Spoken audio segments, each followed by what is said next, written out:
Iowa State Cyclones have taken the field. You're watching Saturday Night Football presented by Capital One. This is the Big 12 on ESPN. Already been an entertaining day in the Big 12. Texas, a loser at home to TCU, was a TCU team that Iowa State beat in Fort Worth in its conference opener last Saturday. Nice bounce back win for the Cyclones after their season opening loss against Louisiana. They made a lot of mistakes. They didn't have any fans here for that game. They're happy to have 15,000 here tonight. Well, Oklahoma last week gave up 24 unanswered points to Kansas State, and it's a head scratcher because defensively 90% of the game they played outstanding defense, but there were a handful of plays in the second half that were just brutal. I'm going to show you two of them. Here's a pass play where the coverage called is perfect. They have four receivers blanketed. They have double coverage with a safety over the top, but all three of those guys fail to make a play, and they gain 78 yards. Here's another one where a cornerback and a linebacker miscommunicate. One guy has flat, one guy has to go to deep third. Nobody goes to deep third, and another 78-yard completion in that ball game. Just a handful of plays that really hurt the Oklahoma defense, and for them to play well tonight and have a chance to win on the road, they can't have those kind of mistakes. The offense went silent down the stretch as well for Lincoln Riley. Doubles as the offensive coordinator and play caller. Kansas State had 267 of their 400 yards last week against the defense of Oklahoma on 5 plays. The other 46 plays run by the Wildcats averages 2.9 yards. But the big plays count, and they really hurt Alex Grinch's defense. Oklahoma won the toss, elected to receive. So it'll be Eddie Ogamba to kick off. We mentioned a cool night. The temperatures dropped a few degrees down to 50. It was in the high 20s in parts of Iowa last night. 15 degrees cooler than usual for early October. Charleston Rambo will not try to bring the kickoff out. So here is Spencer Rattler, redshirt freshman, got into 3 games behind Jalen Hurts last year. Consensus #1 recruit in the country out of Pinnacle High School in the Phoenix area. Tanner Mordecai was the primary backup last year. As we said, Rattler got some time, threw for 11,083 yards in high school, the Arizona State record. Had an up and down first 2 games, 8 passing touchdowns in 2 games. Only Sam Ehlinger had more, Texas with 10. Rattler's on target with the first play from scrimmage. And it's Jeremiah Hall, one of their tight ends, H-back types. Picked up 8 on the first play. They'll line up quickly with Rattler getting them organized. A nice, easy completion. Again, he's coming into the game completing over 75% of his passes, 8 touchdowns. He's equally adept throwing the football on the move or out of the pocket. Handed it off to TJ Pledger, running right, and he has a first down across the 40 to the 43-yard line. Todd, some guys are special. You know, it only takes like 5-6 plays to notice the way the ball just explodes off of Rattler's hand. And you can see when he gets more game experience, he's going to be one of the elite quarterbacks that Oklahoma's had. And they've had 2 #1 overall picks in the last 3 years. 2 Heisman winners and a runner-up, and he may be the best passer of all of them. Play action fake to Pledger. Rattler going deep, has a man behind the defense. It's Charleston Rambo inside the 10-yard line. It'll be 1st and goal Sooners at the Cyclone 6. Well, they had max protection. They kept the tight end in the back end, so he had extra blocking to let this play develop. Single coverage down the field. He read it. He saw his matchup, and Rambo, one of the fastest on the team, gets the first big explosive play in the passing game for the Sooners. Rattler took a hit, but got the ball off for a 51-yard gain. Now it's back to the ground, and it's Pledger inside the 2. They'll mark it at the 1. They haven't run the ball as they customarily have under Lincoln Riley prior to tonight. And I think that's the difference, has to be the difference in the game. Coming into the game, 127 yards per game rushing. That is well below what they're used to. I think for them to win tonight, they're going to have to run the ball for about 175 yards or more. I really think they've got to take some pressure off the young quarterback with their run game. Clemson has done better in average yards per carry the last 2 years. They try to jam it in at the goal line. Jeremiah Hall got stuffed at the line of scrimmage. It'll be 3rd down and goal. The unique structure of this Iowa State defense. They run out of a 3-3-5 that they've had a lot of success with the last few years. Well, that's primarily what they're going to do in the field. Right here, they're going to have to try to batten down the hatches, get a couple extra big bodies in there, anticipating run and win. Been a loss of a half a yard for Hall. The freshman Seth McGowan, the running back, he's been their leading rusher, and he got belted down shy of the goal line by one of the safeties. They play with 3 of them. It's Lawrence White, the 5th-year senior from Bakersfield, California, and it looks like Oklahoma, after a moment's hesitation, will send the field goal team on, or will they? It looks like they will. Yeah, the good thing about that tackle by Lawrence White is he hit him high. If he goes low below the waist, the running back's going to fall into the end zone. He hit him high and drove him down. So a nice stand by the Iowa State defense. Here's Gabe Burkich, who didn't miss a kick last year. 17 for 17 in field goals. And that kick is good. An 18-yard field goal for Gabe Burkich, who's now made 18 field goals in a row. And that adds to his Oklahoma record for consecutive field goals made.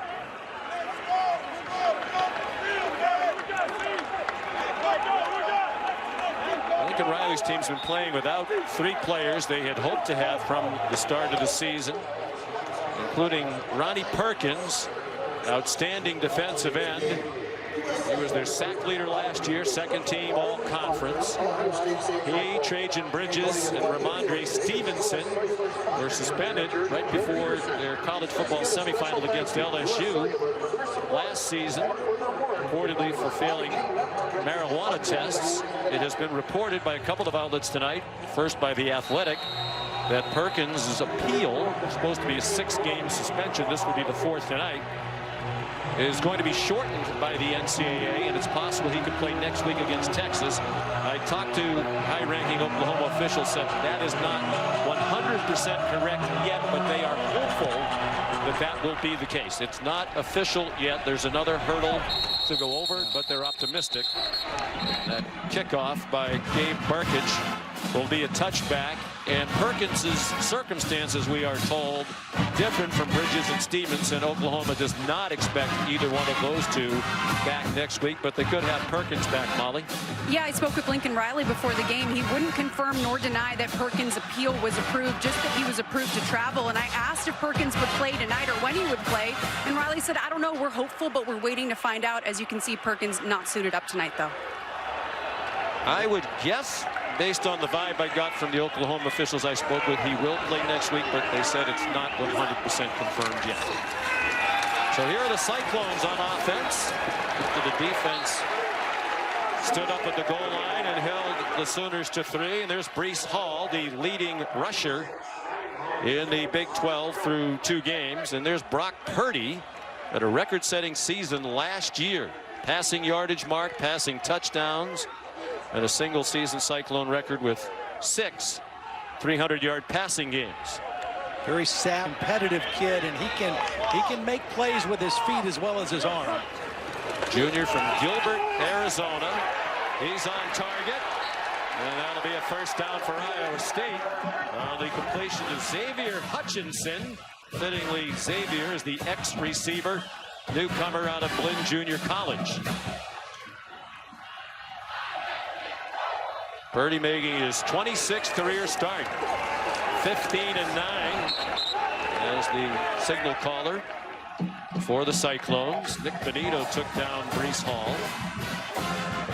You know, it's funny with a guy like Brock Purdy, when you talk to his coaches, there's a fine line, a balance between you want him to make better decisions, take better care of the ball, not trying to make every play like Todd talked about before the game. But you don't want to push too hard and take away that instinct and take away his competitiveness. So you got to really walk that fine line with a guy like that. And Tom Manning, the offensive coordinator, said he's as competitive as anybody's coach. They bring pressure at him. He escapes, lofts it down the field, and it's incomplete. Trying to get it to Chase Allen, part of a deep and talented tight end group for Iowa State. Well, here's where you see his escapability, his ability to leave the pocket when it collapses. But he keeps his eyes downfield, and he makes a nice throw. This is a nice touch throw. The receiver had it, but a really nice hustle play from behind to knock that ball out. He's really comfortable in chaos. Like when the play breaks down, he can move around. Offense. The receiver was moving forward at the motion, at the snap. Penalties decline. Third down. That's typically when he's at his best. Yeah.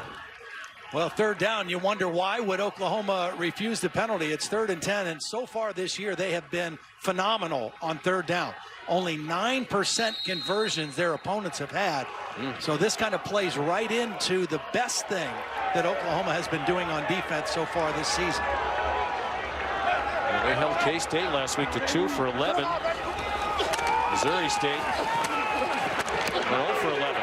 In the opener, Purdy again scrambles, throws on the run, wide open receiver, and Landon Akers would have had a touchdown, but he went down on a knee to take it inside the 20-yard line.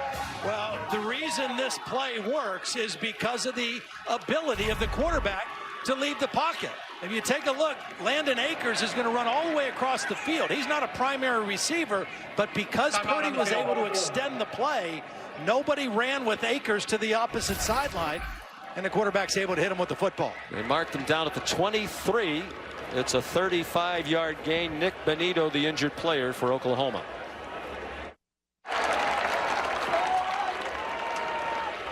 View from the AT&T 5G Skycam. Jack Trice Stadium. Iowa State's trying to defeat Oklahoma for the first time since 1960. Their last win here against the Sooners was 3 days before John F. Kennedy was elected president of the United States. That was a long time ago. Play fake to Breece Hall. Purdy going for the end zone into a crowd, and there's a flag down. He's trying to get it to his favorite target, the tight end Charlie Kohler. There was double coverage there. That's how you know it's his favorite target, because, and this is one thing Brock Purdy does, he will throw the football into coverage, whether that's confidence in his receivers, making the play. They are bigger than these Oklahoma defenders, but that was great coverage, but he threw it up there and gave his guy a chance to go for the football. And typically, offensive players have a better chance going for a football than defenders. Interference, number 44. Defense, ineligible player downfield, number 88. Offense, those fouls will offset. We'll replay. First down. 88 was the intended receiver, and they play with 3 tight ends a lot, and they shift them a lot and move them around. That time they moved them all from the left side of the formation to the right side, but they didn't get in a final formation that was legal, and therefore the penalty. Michael Vandervelde is the referee tonight, leading the Big 12 crew. Kohler's from Norman, Oklahoma. Obviously the home of the University of Oklahoma. Both of his parents have been professors at the University of Oklahoma. Here's Breece Hall, couple of spin moves to stay on his feet. Twisting like a cyclone, if cyclones twist. I know tornadoes do. That was a good run. You know, you break tackles by running that way. I mean, he's spinning. As soon as you think you got a good shot on him, he's spinning out of it. And he turned that into a very positive gain with that unique style. And for 154 last week in their win at TCU, which got them back on track. They had a sloppy opener and lost here at home to Louisiana. Purdy given time this time. Throws on the run. And it's an incomplete pass. Rolling out the field. It's an incomplete pass. That's good work by the 2 officials. One official was looking to see if the ball was caught. The other official was looking to see if the feet were in bounds. The ball was caught. The feet were out of bounds. That's good work by the two officials on the sideline to call that incomplete. Previous play of an incomplete pass is under further review. But I guess we'll take a closer look at it. I thought he was out of bounds when he caught the football. Again, though, you see the ability of Purdy to get out of the pocket and extend plays. That's what makes him so dangerous.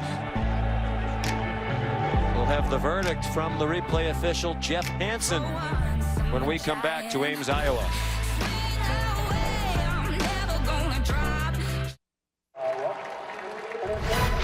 Saturday Night Football on ABC is presented by Capital One. What's in your wallet? And in part by Burger King, the one and only BK Flame Grilled Whopper. Spirited crowd of about 15,000 here at Ames, Iowa while we were away. The call on the field confirmed by Jeff Hansen. Might have been a toe in bounds for Hutchinson, but the ball never really is possessed. To see it hit the ground there as he goes to the ground. So it's 3rd down and 5 for the Cyclones at the Oklahoma 18, 3-0 Sooners early on.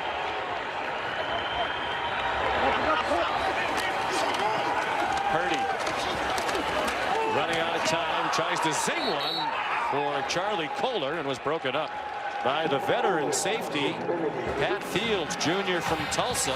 Honorable mention all-conference last year. It was excellent coverage by Oklahoma because that was plenty of protection for Brock Purdy to survey the field.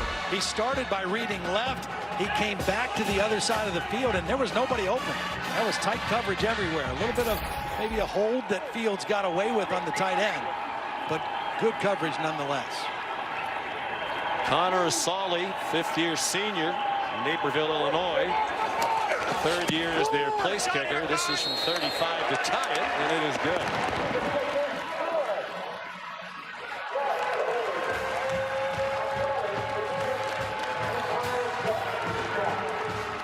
So each team has kicked the field goal as we welcome back in Todd McShay. You know, the misnomer, Todd, about Oklahoma under Lincoln Riley, they fling it all over the field. They've actually run more running plays over 5 years than passing plays, but this year the run game really not effective. Yeah, and it's been really the most consistent aspect of Oklahoma over the last few years. Their ability to run the football. And Bill Bedenbaugh, I think, is one of the best offensive line coaches in the country. And yeah, they lost 4 guys to the NFL in the first 4 rounds 2 years ago. They're developing guys up front, but they're not as physical as they have been. And we talked to Lincoln, and he said, you know, it has been our staple. Everything that we do works off of the run game and the ability to work play action and to basically move things forward. And we're not where we need to be, but I do think, is what he said, I do think that we're going to get there soon. Without Kennedy Brooks, who was their 2nd leading rusher behind the quarterback Jalen Hurts last year, he opted out. Ramondre Stevenson still suspended. They hope to get him back. Chase Sermon transferred to Ohio State. And they don't have a quarterback run game like they used to as well. Leaning on the freshman, Seth McGowan. Charleston Rambo slipped as he took the Eddie Ogamba kickoff. And he never really did get much momentum. Belted down at the 15. Let's go back to the studio. All right, thank you, Kevin. 1st and 10, Oklahoma. Spencer Rattler after the play fake. On target for a 1st down. It's Marvin Mims, true freshman out of Frisco, Texas. Caught 8 balls in the first 2 games to be their leading receiver. 3 of those for touchdowns. And, you know, we talk about Purdy leaving the pocket and how comfortable he is. So far, we've seen Spencer Rattler also getting flushed, not losing his poise, keeping his vision downfield, and then the little flick of the wrist to get the football where he wants it to go. 16-yard gain. Now a big hole as they try to get that running game going. It is McGowan, true freshman from Dallas, Texas. Well, I agree with what Todd McShay was saying. Bill Bedenbaugh is one of the best, if not the best, offensive line coach in college football. I mean, he is going to get this group where he wants it. We showed you the guys they're missing, the running back. And then you had their leading rusher last year was their quarterback, Jalen Hurts. He ran for over 1,200 yards.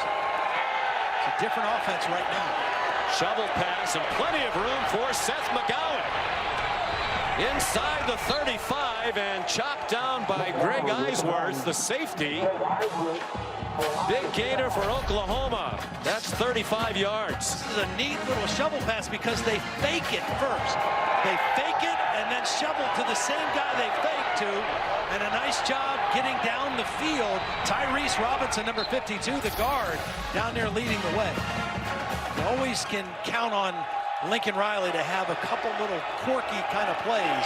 That one was fun to see.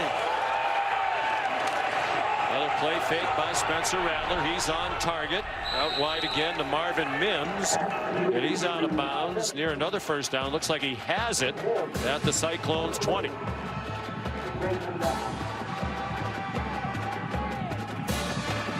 Talked about this Iowa State defense. A lot of experience, a lot of veteran guys. Their whole linebacking core played a lot of ball. Their two starting safeties played a lot. Jaquan Bailey, who was the co-player of the week conference defense last week, haven't heard from him yet. Here's Pledger down at the 13-yard line. Here's tonight's Chick-fil-A impact players, Tom McShay. Yeah, on the offensive side, keep an eye on 14, Charleston Rambo. This guy has speed for days, and he's a veteran. He's one of the experienced players that they can rely on that side of the ball. And you just mentioned, Todd, Bailey, Jaquan Bailey, 3.5 sacks through two games. You can just see him on tape, the ability to bend and get to the quarterback. Rattler sets, dumps it off. Close to a first down is Austin Stockner, the tight end. Tavon Kyle took him down. It'll be third down and short. See, this is the part of the field right here in this kind of situation. Last year they had Jalen Hurts. The year before that, it was Kyler Murray. Both of them over 1,000 yards rushing. In the red zone, the addition of a quarterback run threat changes the picture for a defense. And they don't have a power back like Brooks or Ramondre Stevenson. They have Pledger in the game now. He's just 5'9", 193. Rattler faked it to him. Retreats. Throws back of the end zone. Is he in bounds? No. Incomplete pass as he got it to Obiello in his first year Down the field, incomplete pass. at Oklahoma as a transfer from Marshall. That is the perfect example. In years past, particularly last year, you probably have Jalen Hurts. Is under further review. You probably have Jalen Hurts with a run-pass option. In this case, they try to trick him play, where they tried to go a long fake and hope to kind of pop somebody behind the defense, and they weren't able to get it. Ruling on the field looked to be correct. Looked like the back half of Obiello's first foot to hit the ground is out of the back of the end zone. Left foot. Great effort to catch the football, and really, you know, that play didn't open up right away, and that's why it got to the way back of the end zone. After review, the ruling on the field of an incomplete pass is confirmed. Fourth down. And now what will Lincoln Riley do on 4th and inches? They got down near the goal line and kicked a field goal on 4th and goal from inside the 2. And they'll try for the field goal again as Burkich was on the field, and now the kicker's being called back. Yeah, I just saw Spencer Rattler putting his helmet back on. I think some of the players over there saying we can get this time. All 5 starters back on the offensive line from last year. They were playing with 4 new starters a year ago. The center, Creed Humphrey, was a returning starter. The line 2 years ago sent 4 offensive linemen to the NFL. Well, watch 56. He's the key guy. They hand it off to Seth McGowan, and he has the first down with about 1.5 yards to spare. Spencer did a really nice job selling that to coach. Here's Creed Humphrey right here. I mean, he's the bell cow up there. Does a great job of turning people. He uses leverage. He gets into guys. Got good body strength. And he has been mauling people so far in the first quarter of this game. He was great as a freshman. Lincoln Riley told us in Humphrey's freshman years he's talented as anybody on our team. Here's McGowan struggling to find room. Did well to get inside the 5. They Creed Humphrey felt his play wasn't as good last year as a sophomore. Some thought he'd leave for the NFL or opt out this season. He said, no, I definitely need to regain my focus and reestablish myself at the top of my game. Well, I think he's got a different sense of urgency. I think a lot of players, they weren't sure they were going to play at all. Now they get to play. I think he's taking better care of his body, his preparation, physically, mentally, emotionally, everything is a little bit different than it was a year ago. Out of the gun.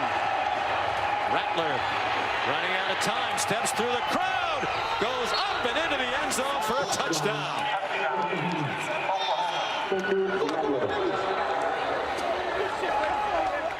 Well, we talked about quarterback run. This was not by design. This defense is a rush 3, drop 8. And when you're this close to the goal line, there aren't many windows to throw.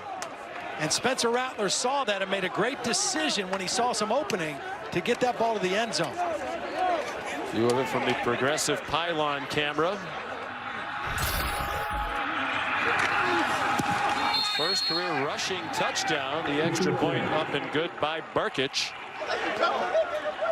Well, they talked Lincoln Riley into going for it on 4th and 1, and then they get a touchdown on the back end of it. From Spencer Rattler, it's 10-3 Oklahoma. You're watching Saturday Night Football, presented by Capital One.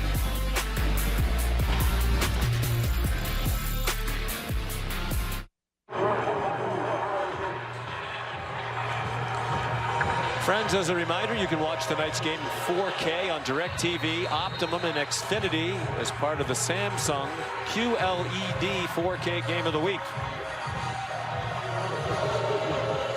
Spencer Rattler apparently persuasive with his head coach. They go for the 4th down, convert, and cash it in with a touchdown. Now Gabe Burkich kicks off.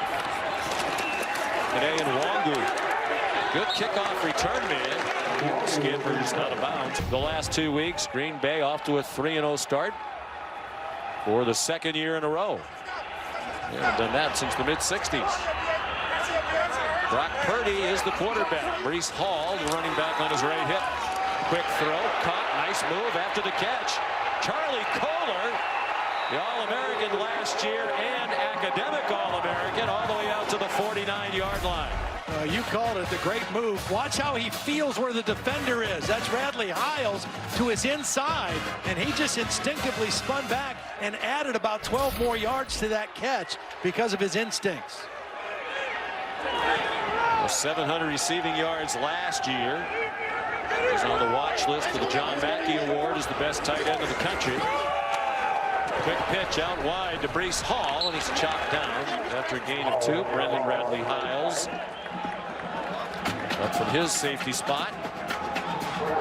The one thing about this Oklahoma defense is they can really run. I mean, this is maybe the fastest defense in the league. All the Iowa State coaches that we talked to all mentioned that. And you can see it on a play like that. You try to pitch it and get wide to the corner, and boy, they were ready for it. The next step for them is taking the ball away. Much improved last year under Alex Grinch. The takeaway still hard to come by. Tough run by Breece Hall. He's to the 44. They'll need 3 more. There's Alex Grinch, who was a college teammate of Iowa State head coach Matt Campbell at Mount Union. See the improvement in the numbers. Last year was his first leading the defense. They went from 114th in the country to 38th in yards allowed. And it would have been better than that if they didn't run into LSU in the college football semifinal when the Tigers put up 692 yards and 63 points. That's it? That was all. It seemed like more, didn't it? Play fake by Purdy. Receiver open. Good for a first down, but there was potential for more if Xavier Hutchinson had been able to stay on his feet. But as you mentioned, the biggest problem, and this is the thing that Alex Grinch is trying to turn around, because his MO when he was at Washington State was taking the football away. Only 11 takeaways last season, only 1 so far in the first 2 games this year. This is a team that was -8 in turnover margin and still made the playoffs. And we saw earlier in the game tonight, Pat Fields made a great play, knocked the ball down, but didn't have an interception. Should have been able to take it away. Purdy has his man. First down. down at the 15-yard line. It's Charlie Kohler again for a 22-yard completion. Well, the defender slipped a little bit. Delarian Turner-Yell kind of slipped at the end of this play, and that enabled separation. But again, it's the mobility of the quarterback Purdy drifting to his left a little bit to allow that play to open for his favorite target, Kohler.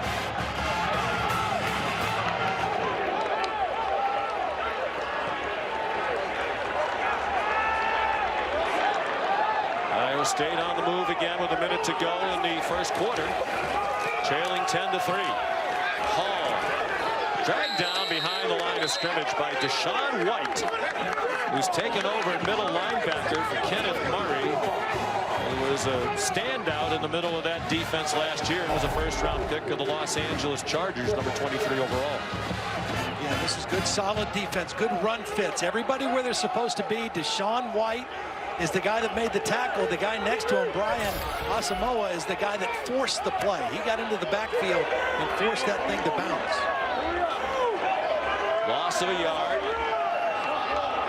Final seconds of an entertaining first quarter here in Ames. Purdy under duress. Tried to hit the quick hitter to Kohler and falls incomplete. Well, this is a miss. This is a missed assignment up front because Perrion Winfrey just came untouched to the quarterback. I don't know how Purdy even got rid of that ball.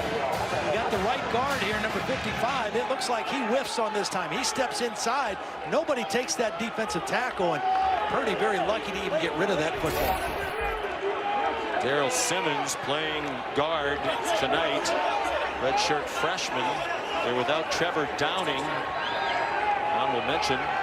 All conference last year at guard. Out again this week with an ankle injury. Played only one half of the first game. On 3rd and 11. Jump ball for Kohler. And it falls incomplete. There is a flag down near the goal line. Pat Fields had the coverage. Well, and again, you see that Purdy is going to give his guys chances. I mean, his receivers and tight ends have a huge size advantage. Holding, number 10, defense. That penalty will be enforced half the distance to the goal and an automatic first down. Pat Fields was in coverage that time. He's the guy that held. Look at this difference. The average height of the wide receivers and tight ends, 6'4", working against 5'10". And Brock Purdy is saying, he's already shown us tonight, I'm going to throw the football up and give my guys a chance to either come down with the ball or draw a pass interference penalty. Kohler was a good high school basketball player as well. Norman North, frustration on the Iowa State side. There's no foul for illegal substitution. Left. The head coach for Iowa State called a timeout.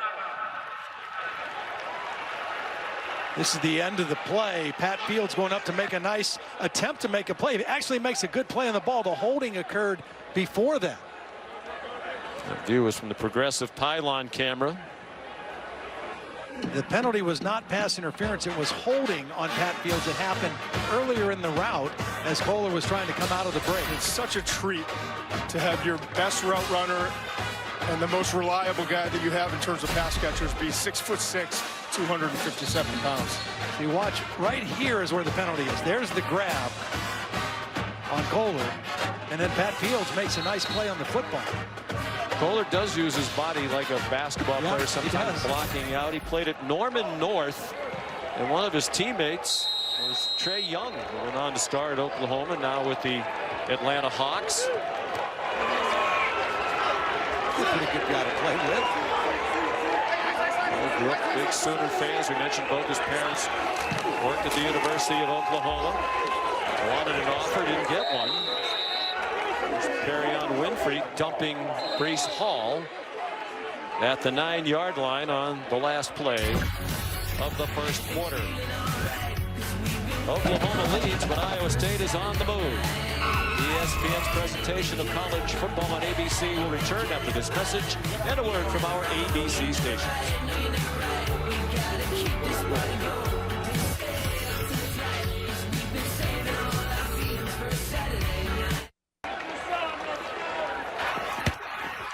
This season, for every field goal and extra point made by participating universities, All-State will make a contribution to the university's general scholarship fund. Thank you, All-State.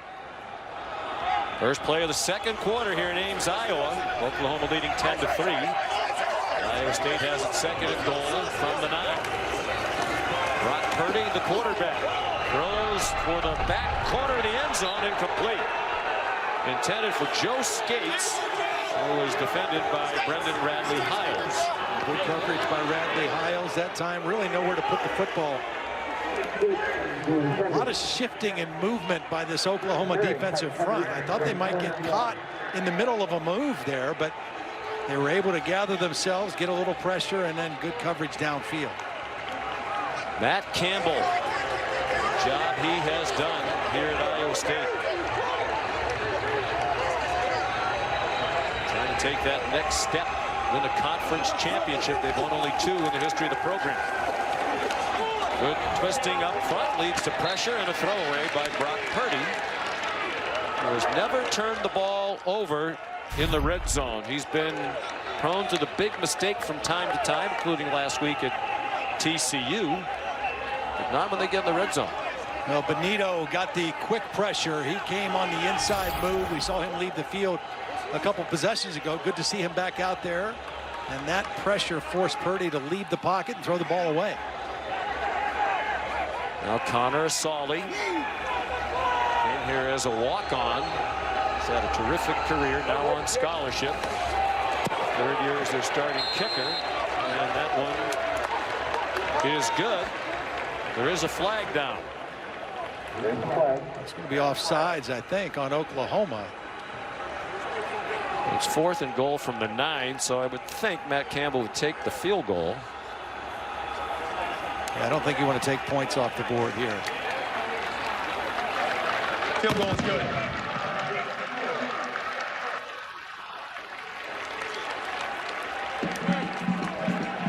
So it's 10-6, 15 seconds into the second quarter. Nice start for Spencer Rattler, 6 out of 7 for 122 yards. And he's played well in the first half of all 3 games. He only played the first half in their rout of Missouri State, the opener. Well, he's shown a little bit of everything. A lot of poise in the pocket. We've seen him throw deep down the field under duress. We've seen him leave the pocket when he has to, keep his eyes downfield, and deliver the football. A little razzle-dazzle, very well conceived shovel pass there.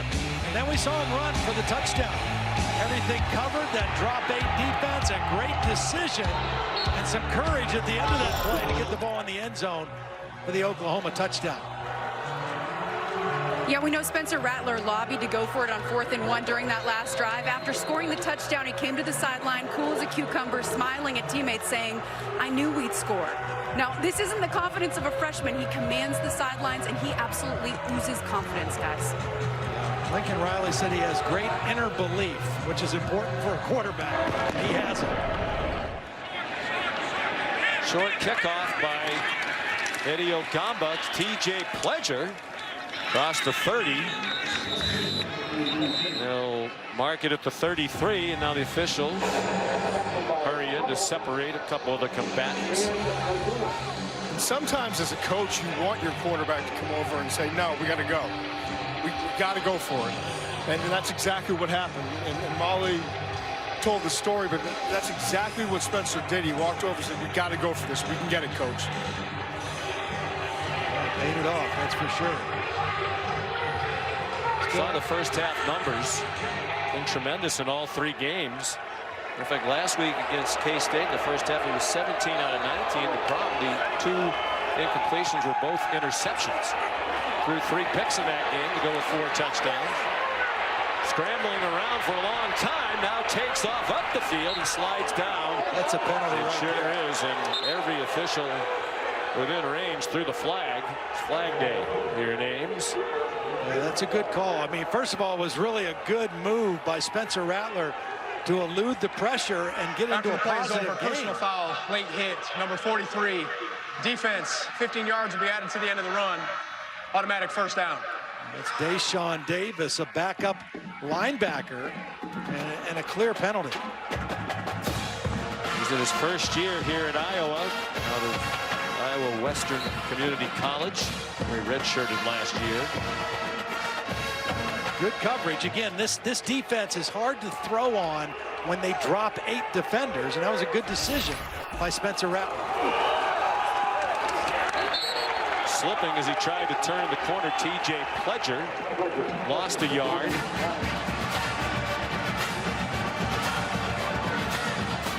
We talked about the running game and what Lincoln Riley really likes to do. I mean, 2 years ago in 2018, they averaged 6.6 yards per rush. That was the best in college football. Last year was 6 yards per carry. Coming into tonight, they were down to 3.6. That isn't the standard that Oklahoma likes when it comes to running the football. As a result, he has called fewer running plays. They get pressure with 3, but Rattler gets away again. Tries to zing one to the near sideline for Charleston Rambo. It's incomplete. Again, Uzarike put the pressure on Annie Uzarike, number 58. They had 10 sacks in their first 2 games. They had 6 last week at TCU. And a lot of pressure out of that 3-down lineman. 3-down lineman alignment. They tell those guys to just pin their ears back and go for the quarterback. And again, no threat of the quarterback run by design this year. They dial up a blitz, and the ball's up for grabs and caught near the 20-yard line by Austin Stogner. With the blitz, they had single coverage from Kamani King, a backup safety. They brought the safety, Greg Eisworth, and Rattler does a great job just getting rid of the football. He knows he has single coverage, and the defender just doesn't make a play on the ball. Stogner's a bigger body. As a tight end, he's kind of able to kind of move him out of the way and make his way to the football. But that was nice by Rattler, just getting it out. I'm standing behind Rattler, just watching him. I had no idea how he got that ball away. Good for a 31-yard gain and a first down. Oklahoma on the move again. Pledger stacked up. Gain of 2.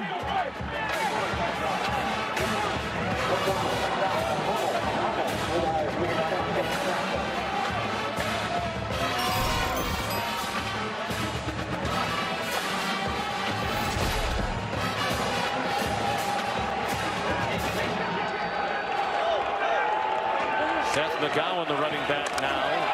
Riley calls him explosive. They faked it to him, and it's first and goal on another pop to Austin Stogner, the sophomore from Plano, Texas.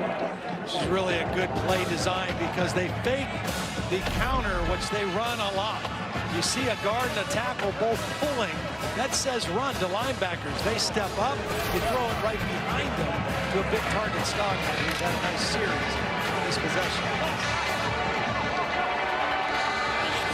7th play of the drive. Wide open in the flat. It's Jeremiah Hall for a Sooner touchdown. Even though Oklahoma has not run the ball well in the first half, the threat of the run and the fake of the run is still holding defenders. And that time another wide open receiver for the touchdown, Jeremiah Hall. For 4 yards on 1st and goal. 2nd touchdown of the season for the redshirt junior from Charlotte, North Carolina. Already has his degree in health and exercise science. Gabe Perkich continues to make everything. The lead is 11 for the Sooners on the road in Ames, Iowa. They didn't play Nebraska, obviously, during the year. I don't know why they just played 2 conference games. They went 2-0. They think this could be the year they end that long drought. On first down, Brock Purdy on target to Chase Allen. Good for a 9-yard gain, but there is a flag. He's going to be roughing the passer on Brendan Radley Hiles, who was coming on a safety blitz after the ball was delivered. Roughing the passer, number 44. Defense, 15 yards will be added to the end of the run. Automatic, first down. Here's Kevin Nagandi in the studio. Sean, over on ESPN Top 10 showdown between the hedges. Stetson Bennett getting the start, and this is beautiful to George Pickens. The distraction in the back, motioning to 4x1, and great ball by Stetson. 17-0 Georgia. How about this score? Clemson just got on the board with a touchdown to make it 10-0. They got Miami next weekend. Back to you guys. I'll be on Saturday Night Football. Looking forward to that one. The penalty brings the ball to the Sooner 46. Brees Hall trying to find some room. He does. Looks like he might be dropped behind the line of scrimmage. He turned it into a gain of 4. I think this is a critical offensive possession for Brock Purdy and Iowa State. They're not going to keep pace with Oklahoma by scoring field goals. I mean, they've scored a lot of points against the Sooners in the last 5 years. They're going to have to score again tonight. So this possession, I think, has to end up in the end zone with a touchdown. Or that's it. We should all go home with 10:40 to go in the half. I just think it's a critical possession to stay where they need to stay in the game. Purdy, after a long count, is blitzed. He is trying to get away and throws it away. Said, I have to avoid the careless play. He threw, that was ruled a fumble last week, trying to avoid a sack. As he was going down, he threw the ball back. Great call by Joe Davis on Fox. What is Brock Purdy doing? That was a question everybody watching wanted to know. Well, sometimes you just got to realize the defense won. You just live to play the next play. He's thrown it away a few times tonight. He's pressured again. Running out of room on the sideline and tried to jam that one in for Xavier Hutchinson. Broken up by Pat Fields. Oklahoma wanted Hutchinson. He chose to come to Iowa State. Including win for the Cyclones in that one. Again, very tight coverage by Pat Fields. Hands on the receiver, but nice play in the football. But the pressure, the fact that they are really forcing Purdy out of the pocket pretty consistently here in the first half, paying off for Oklahoma. There's Joe Rivera, fifth-year senior punter. Kick it to Marvin Mims. Virtually no breeze here at Jack Trice Stadium tonight. Mims makes the fair catch at the 13-yard line. First punt tonight goes 29 yards. Next area, Spencer Rattler and his family's here tonight. His dad Mike, sister Olivia, mom Sue. And there are the Purdys. Dad Sean on the right of your picture. Mom Carrie in the middle. Sister Whitney on the left. She's a fine softball player. Southeastern in Lakeland, Florida. Played minor league baseball for a long time in the 90s. Nice run there by Seth McGowan. So these families are familiar with each other. Spencer and Brock never went head-to-head. Both prolific careers in high school football in Arizona. Rattler set the state record for career passing yards. Purdy set the single season record for 6A with 4,400 yards as a senior. Perry High School in Gilbert, Arizona. Rattler throws on the move to Marvin Mims. And he's down at the 38-yard line. But Brock Purdy's younger brother replaced him as the starting quarterback at Gilbert Perry. Chubba. He started the last 2 years. And in 18, Rattler's team beat Chubba Perry's team in August of 2018. Must have been a warm night in the Valley playing in August. Rattler had a big night. It is a dry heat. And Chubba's now a true freshman quarterback at Florida State. T.J. Pledger buried by Anthony Johnson, the veteran cornerback. And you wonder, Kevin Sumlin and Herm Edwards probably wondering how are these quarterbacks from our state getting away? There's some good high school football in Arizona. That is one of the challenges for coaches Edwards and Sumlin. Keep the homegrown talent in state. Everybody in the country wanted Rattler. Brock Purdy really wasn't recruited until his senior year when he had that huge year to set the state single season record. Here's third down and 3 for OU. 8.5 to go in the half. They're up 17-6. Rattler has been elusive. He still is. And he is down at the 49-yard line with a first down. Who says he's not good with his feet? Well, he's got quick feet. You know, we've seen him slide. This time, I think Iowa State was expecting him to slide, and he just kept juking. And he added about 12 yards before the slide and picked up the nice first down. 11-yard run. One of the hallmarks of the Cyclone defense in recent years has been their excellent tacklers. But not on that play. Made a few miss. Now he sets with all day to throw. Deflected, and is it intercepted? The officials conferring. Are they going to deem that a catch by the defense? They are. I think they're calling it that way. Of course, they'll take another look. Is it an interception by the defense? First down, Iowa State. Shane Young, the interception, if it stands, was trying to get it to Jeremiah Hall, and it was deflected up in the air by Jake Hummel. Saw that ball bouncing around. I thought Hummel was going to get the interception. Went off him, went off of Hall. Tough to tell. Yeah. The first couple of replays. Previous play of an interception that'll be is under further review. I don't think that's going to stand. It's moving around too much as he's hitting the ground. The ball can touch the ground. That doesn't rule it out, but it's moving as he's going to the ground. He doesn't have a secure hold of it, and that's why this is going to get overturned. And it's still going to be Oklahoma's football.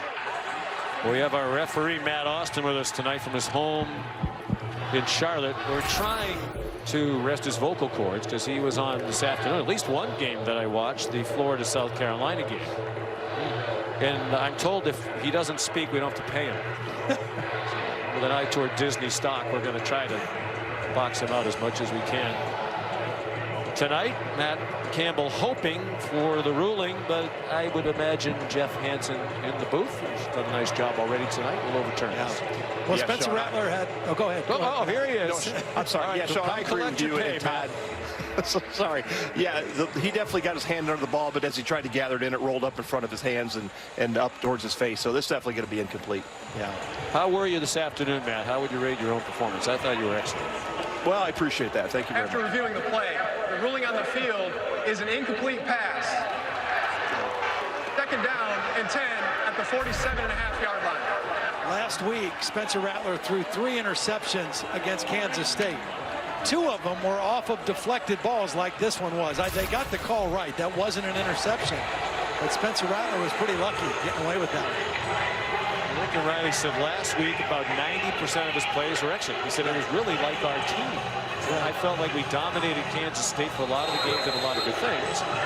Obviously, they blew the 3-touchdown lead as K-State. And Skylar Thompson, who was tremendous, rallied for 24 unanswered points, won a 50-yard field goal late. Rattler. All of a sudden, he's a reincarnation of Jalen Hurts and Kyler Murray doing it. With his running, Lawrence White chased him out of bounds. It'll be 3rd down and 8 for midfield. And that's giving Iowa State a completely different look. When we talked to defensive coordinator John Heacock, he said it's not the same. It used to be that every running play you had to attach a quarterback run to it as well. Didn't think he'd have to account for Rattler in the running game tonight. A lot of what he's done with his feet has been on scrambles. Really midway through the second quarter, Oklahoma leading 17-6. Low throw. Is it caught at the 40? Rambo, yes. First down with a couple of yards to spare. Nice catch by Charleston Rambo. Good timing by Rattler throwing before he came out of the break. He was a little bit low, but Rambo able to get both arms underneath this one. Or did it? Previous play of a completed pass is under further review. That one looked like it bounced into me. Yeah, might have been. Timeout on the field. And we'll take it with them. This looks like a bouncer. 7:11 to go till halftime in Ames.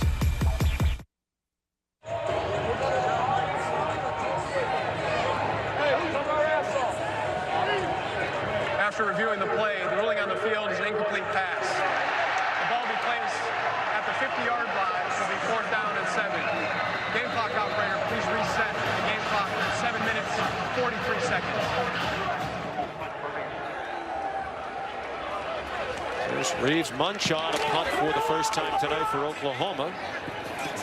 Milton back and forth. Makes a fair catch at the 14-yard line. ESPN Deportes, the ESPN app.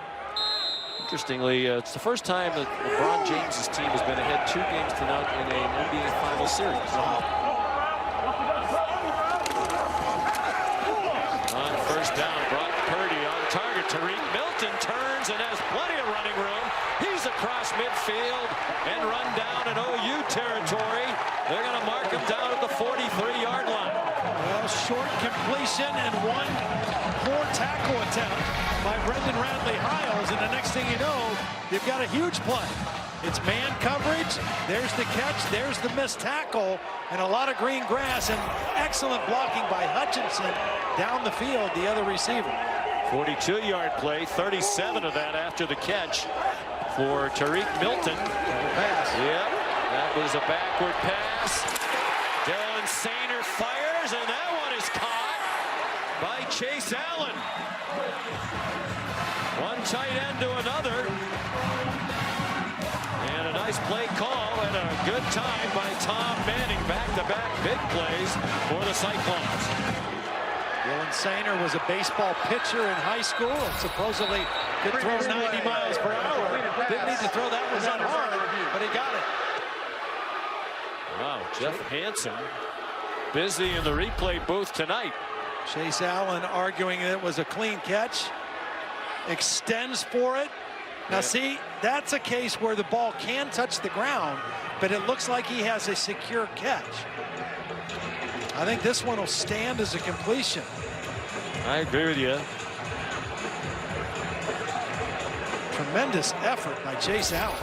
They have some tight ends, don't they? And they use them well. Allen's a 5th-year senior, 6'7", 240 from Missouri. Todd mentioned All-State basketball player, Nixa High School. Well, let's bring in Matt Austin, still awake in Charlotte despite the busy day. What do you think of this one? I think this is a catch. You were right. The ball does touch the ground, but I don't see any loss of control, and the ball can touch the ground. So I think this is going to be a catch. The ruling on the field was a completed pass. I think it'll stand. I do too. Chase Allen's dad, well-known in college football, Terry Allen, the head coach at Northern Iowa, Kansas, and Missouri State. He's also an assistant here under Dan McCarney for 4 years, 2002 through 05. A couple outstanding plays back-to-back. You called it. Tom Manning, the offensive coordinator, a couple nice plays. After reviewing the play, the ruling on the field stands as called. First down. Jeff Hansen's been busy. I'd say he's had an excellent night in that replay booth. You see Sainer coming out in motion, gets well behind the quarterback to make the double pass legal. It was pretty good coverage, but just an outstanding individual effort by Allen to extend for the football. Move Sainer around all over the place. Fullback, tight end. 1st and 10. Cyclones at the Sooners 15. Iowa State down by 11. There's Breece Hall. A lot of folks around the country haven't heard of the sophomore from Wichita, but he's emerged as one of the best running backs in the country. He had 110 yards against Oklahoma last year in Norman. He's had kind of a quiet night so far, but coming off a huge game in Fort Worth a week ago.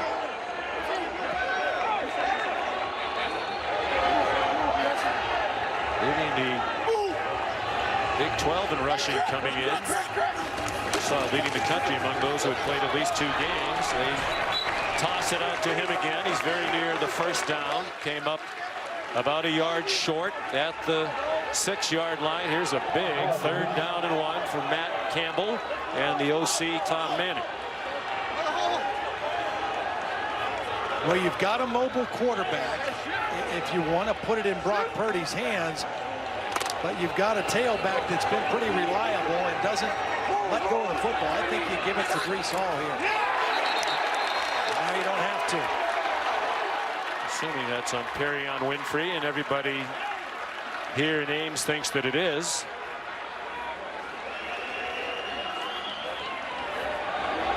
Michael Vandervelde will have to join Sagan after for his many TV appearances here tonight. Crowd doesn't think this should be taking so long. They're a little anxious that this might not go the Cyclones' way. Well, the thing they might be talking about is, did the center make a noise? Was there any false verbal cue that the center or the quarterback gave to draw that penalty? I think that's probably what they're discussing here. It's a huge call. Number 9, offense, 5-yard penalty, still third down. Wide receiver Joe Skates. Here's Skates, but this didn't affect why this guy went early. Okay, there is the movement. That's definitely a penalty on Skates, but it didn't have anything to do with Perrion Winfrey, but it was after Skates moved. Give Matt Campbell a lot of credit. He is losing his mind, but he kept it together. Well, that's a huge call. Huge. Goodness. Huge. Now 3rd down and 6. 5 minutes to go in the half. Hall in trouble. Behind the line. Breaks a couple of tackles. Has the first down. Near the 2-yard line. Nice run by Hall. And a missed opportunity to drop that play for a loss by the Sooner defense. Nick Benito whiffed. And watch the block by Sainer. We saw him throw a pass. He gets the key block here. Nice job running out of a would-be tackle, and that's just an effort run by Breece Hall to get the first down. Trey Norwood who whiffed.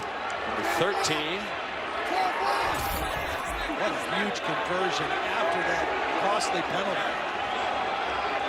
1st and goal. For their first touchdown of the night. And shifting motions, and they do a lot of that. False start, number 75. Offense, 5-yard penalty, still first down. Sean Foster, 5th-year senior offensive tackle. That's the problem with doing all that kind of shifting. It forces those offensive linemen to stay in a 3-point stance for a long period of time. But those are 2 mental mistakes, costly penalties in this critical part of the field when you need a touchdown very badly.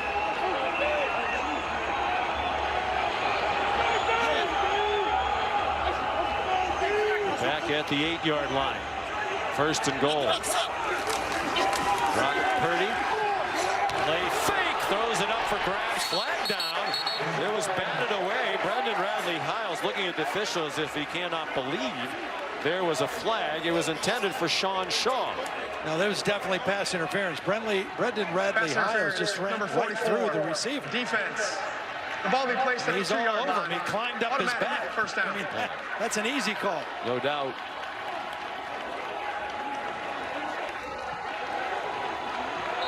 So there's a way you can score on a penalty. The way this is going right now. I have a feeling it's possible it could happen. It's 1st and goal from the 2. This might be a quarterback run. Purdy out of the gun. And Breece Hall into the end zone for the Cyclone touchdown.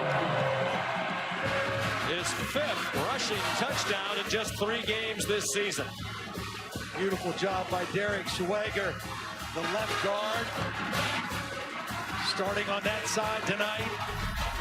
Nice double team with the left guard in the center. Then Schweiger comes off onto the next defender. And a good power run by Breece Hall to get the touchdown. See, that was the possession I was talking about. So now we're going to stay. We can stay now. Instead of the previous possession, they didn't score. No, you said might be over. No, I didn't say it might be actually, over. I just turned my car off. You put words in my mouth. Come back, Todd. That is. Extra point is good. And Connor Asali. Hall had 3 rushing touchdowns last week in their win against TCU. That was a single game career high. Flag. A little skirmish between Robert Hudson and Josh Ellison on the extra point. Hudson comes in on the PAT unit, backup offensive guard.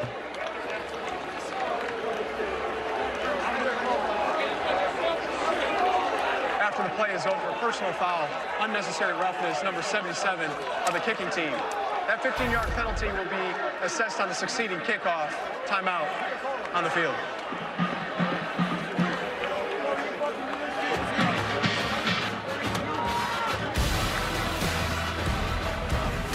Well, it was quite a drive. A couple of big plays. Into the bag of tricks went Tom Manning. And it's taken into the end zone by Breece Hall. It's a 4-point game.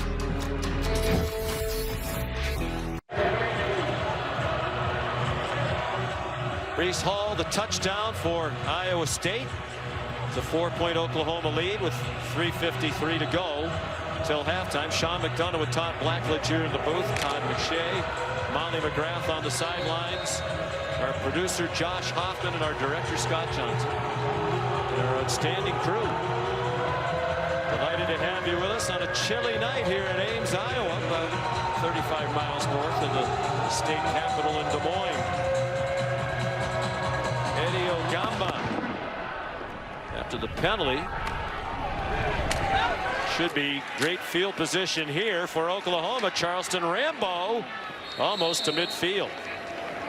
As we went to the commercial break, it was hard to see what happened, but watch 77 in the middle of your screen. Yeah, that's Robert Hudson.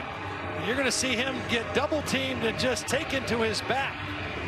Now, his right leg, I think, is what got the penalty. I think he's going to reach up and kick number 95, but right here, number 90, Josh Ellison got away with a little bit of a punch there, too.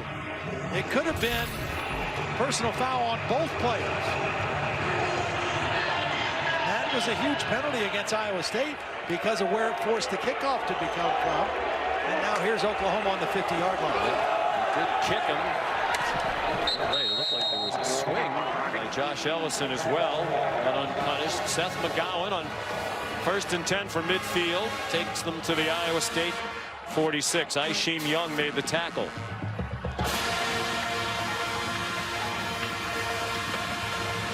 All 3 timeouts left for Oklahoma, 2 for Iowa State as we're down to 3:20 to go till halftime. And the Dish halftime report. Look out, Rattler again evades the rush. He did well to get close to the line of scrimmage. Anthony Johnson came on a corner blitz. Jaquan Bailey made the tackle. And that was supposed to be a quick throw to Rambo. He was not open because of the pressure by Jake Hummel. And a big 3rd down play now.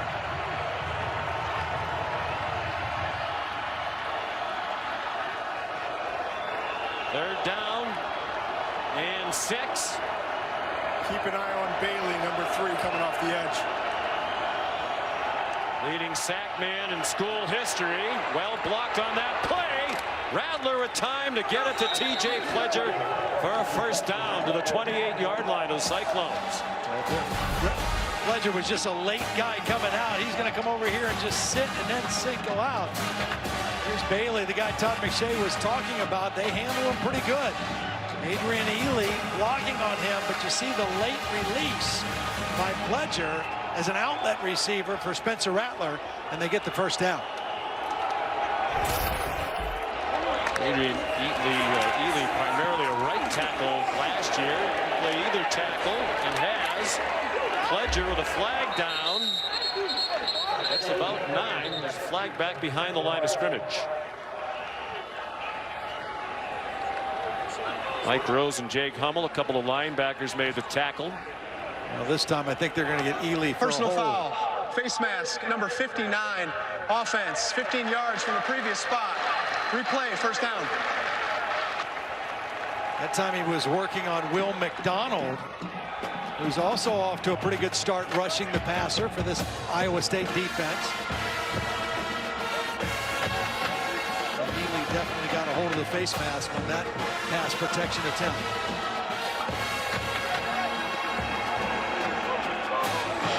Here's the right tackle now. Eric Swenson, the left tackle. There's John Haycock, defensive coordinator. Did a great job. Said he was a 4-2-5 defensive guy. Then they got here. didn't play good defense. They changed their structure in the middle of the 2017 season to this 3-3-5. And they stopped McGowan on a short gain. He said, I was tired of the way we're playing defense. We met as a staff, said, let's figure out a way to get our best 11 players on the field and leave them on the field where we don't have to substitute.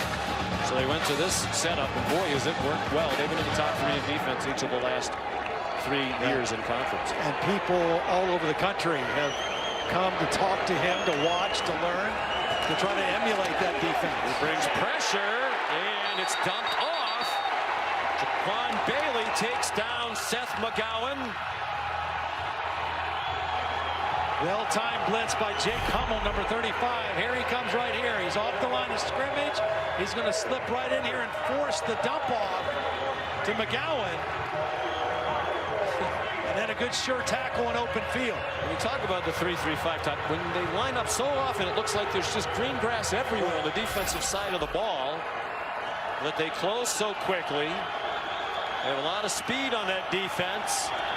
Here's another blitz. Looked like the same play. This time it's Pledger on the catch.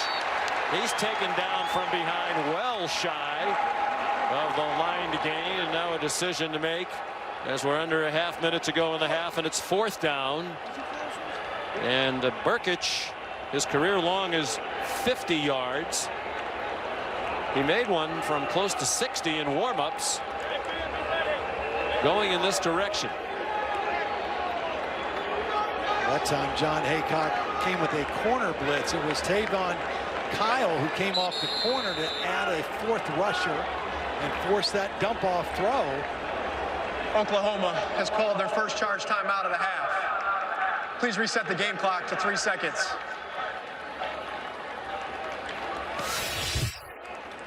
Well, Burkich, one of the best kickers in the country, and that's from just shy of the 50-yard line, as you can see. So that would be a 60-yard field goal in the direction they're going in right now, and he made it with room to spare. This would be about 5 yards shorter, a 55-yarder. Dish halftime report coming up in just moments. Kevin Nagani, Booger McFarland, and Mark Sanchez. It's just a slight win, but it's definitely at Burkich's back.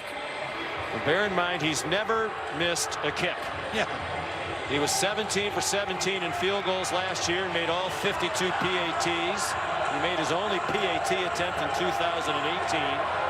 But this is a tester to keep the streak alive.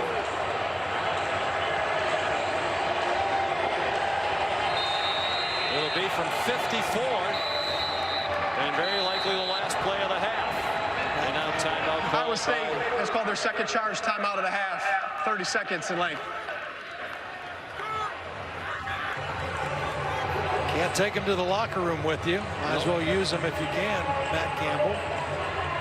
Don't think it's going to have much of an effect on Burkich. We talked to him last year at the college football playoff. You know, the announcers, the announcer jinx. We get blamed when things don't go wrong. So I asked Burkich, because I was going to mention during the game, he's never missed a kick. Do you believe in the announcer jinx? He said, absolutely not. And then he went out and made all the kicks. That's right. So That's right. If this doesn't go through, don't blame us. But you like this decision here? Yeah, I do. I mean, you give the kid a chance. I mean, he's been perfect in his career, right? There's 3 seconds left. You don't have to worry about Iowa State getting good field position here. Iowa State will get the ball to start the second half. You have a chance to go up by 7 into the locker room. I just love McDonough doubling down on that.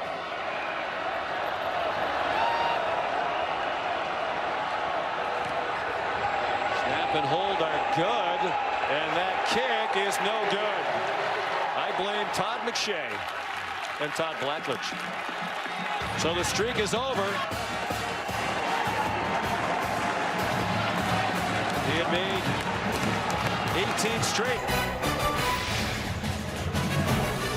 You're watching Saturday Night Football presented by Capital One. This is the Big 12 on ESPN. Oklahoma winners of the last 5 Big 12 conference titles, leading here in Ames, Iowa 17-13 over Iowa State. Head for the start of the 3rd quarter. Sean McDonough with Todd Blackledge. Down on the field, it's Todd McShay and Molly McGrath. Nice first half for Spencer Rattler, the Oklahoma redshirt freshman quarterback. Went 13 for 17 for 201. Yeah, I'd say he is as good as advertised. I mean, he was very comfortable up until the last part of that second quarter when Iowa State was able to pressure him a little bit. Gabe Burkich kicks off. Today, and Wangu is going to bring it out. And he got stood up as he got to the 20, and then he said, I'm going to stand you up, to a couple of the Sooners. Woody Washington went for a ride before finally getting him down. Here's the Pacific Life game summary. You mentioned Spencer Rattler. I mean, he accounted for 221 yards of total offense. Threw the ball very well, in the pocket, out of the pocket. Never seemed to get flustered. Ran for a touchdown. Actually ran the ball 5 times. And then the last possession of the half for Iowa State, they finally got some things going. A missed tackle resulted in a long run. Little trickeration. The double pass got him inside the red zone, and then they scored after that on the Brees Hall run to make it 17-13. On first down, Brock Purdy. That was a nifty play. And it's Brees Hall for about 12 and a first down. Here's Molly McGrath. Well, I asked Iowa State's Matt Campbell, how do you get more going offensively? He said, well, they haven't stopped us much. We're still moving the ball well. We're just not finishing drives. He likes Brock Purdy's poise, especially in the first half, but he said people around him aren't playing very well. He doesn't like the discipline of his team and said, this is a challenge to our culture because we played so poorly in the first half, but we're still right there. This is a winnable game for us. When he first got here to Iowa State, inherited a program with very little success in its history. Nice play by Brees Hall. Boy, that looked like it would be a loss. Instead, he turned it into a gain. And the Cyclone fans want a late hit out of bounds. He got shoved out by Brian Asamoah.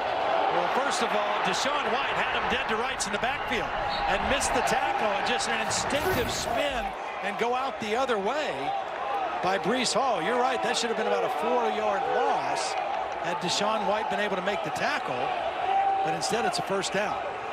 12-yard gain. Brees Hall up to 62 yards now on 14 carries. Coming off of that 154-yard game last week.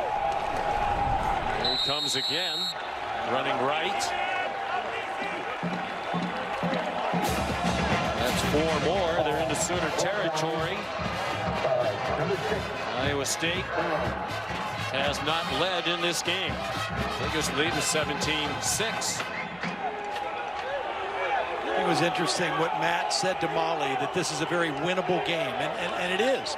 I mean, they are right where they want to be with the 5-time defending Big 12 champions. It is a winnable game, and for them to take the next step in their program, these are the kind of games they have to find a way to win. Exactly what Brock Purdy, the quarterback, said when we visited with him. He gets away from rushers, dumps it off for Charlie Kohler. That's another first down. Trey Brown chopped him down, but it goes to the Sooner 33. Just great poise again by Brock Purdy. I mean, he feels the pressure, but he doesn't panic.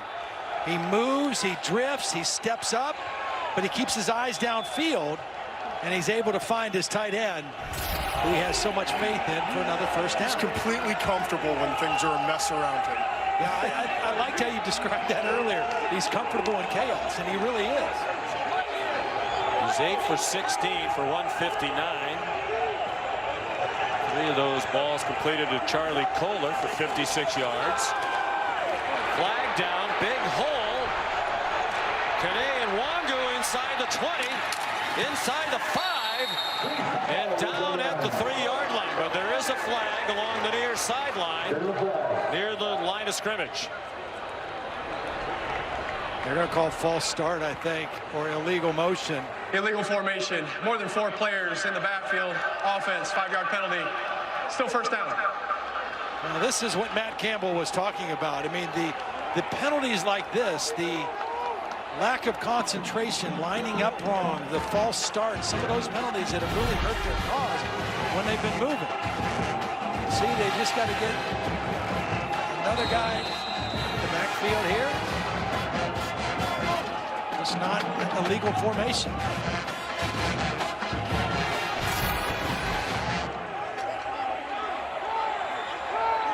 It's the 5th penalty on Iowa State.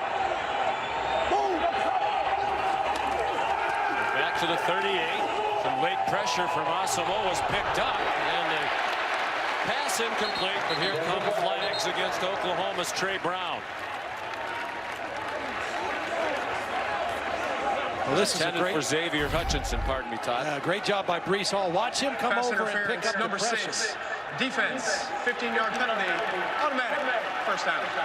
That enables Purdy to stand in there and make the throw. And then here's the pass interference on the end of the play. Trey Brown in coverage. Both arms wrapped around the bigger receiver, Hutchinson. Again, we showed you that graphic. These receivers and tight ends average 6'4" against 5'10" for these defensive backs for Oklahoma. Cyclones on the move again. Down by 4 in the opening moments of the 3rd quarter. Joined us late. They've lost 24 in a row at home to Oklahoma, dating back to 1960.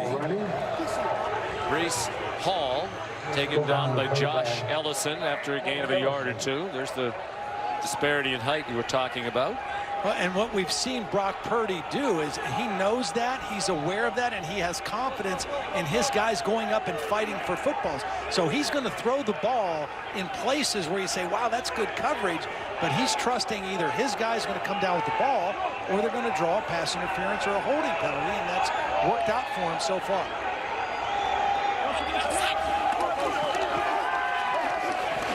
Purdy off his back foot, throws it up for grabs, and it's batted down.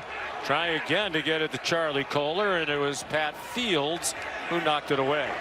See, that's a play that Oklahoma has got to find a way to come up with a turnover. We've talked about that's the problem. They've not been able to take the ball away.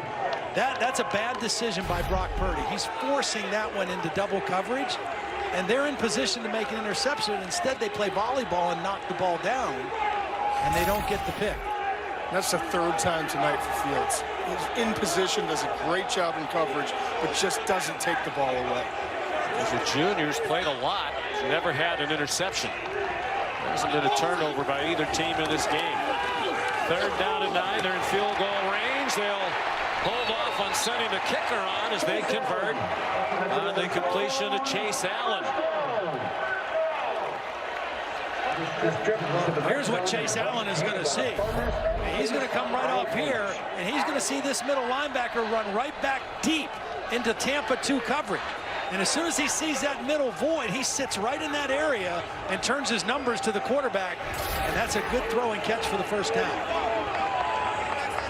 He had a good game at Oklahoma last year. 3 catches, 33 yards, and a touchdown in that one for Chase Allen. 1st and goal just inside the 10. Hall in a heap of trouble and down. About a 4-yard loss. Taken down by Deshaun White.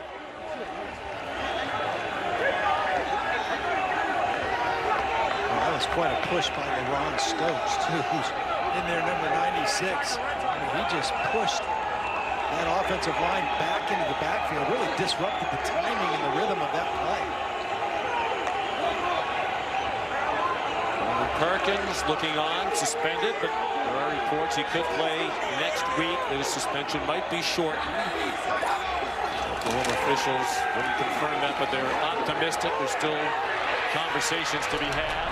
Hall looked like he wanted to go up and over. The defender backed away, so he stuck the landing, and then Trey Brown knocked him down or out of bounds. There is a flag Holding, down. number 55. Offense, 10-yard penalty from the previous spot. Still 2nd down.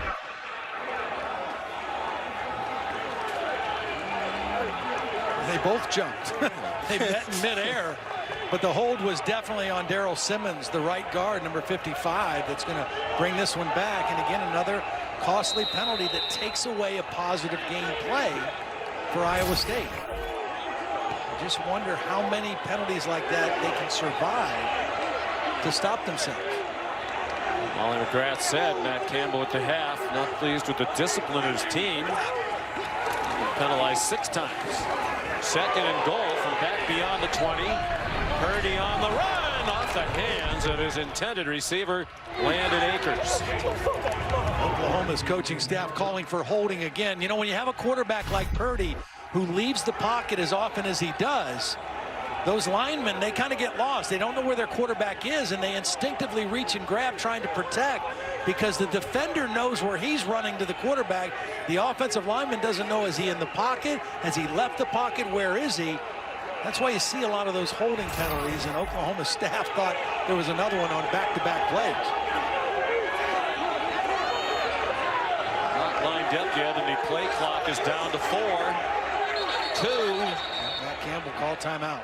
Just the penalties and the disjointedness that the penalties have created with this possession has been troublesome. Timeout on the field.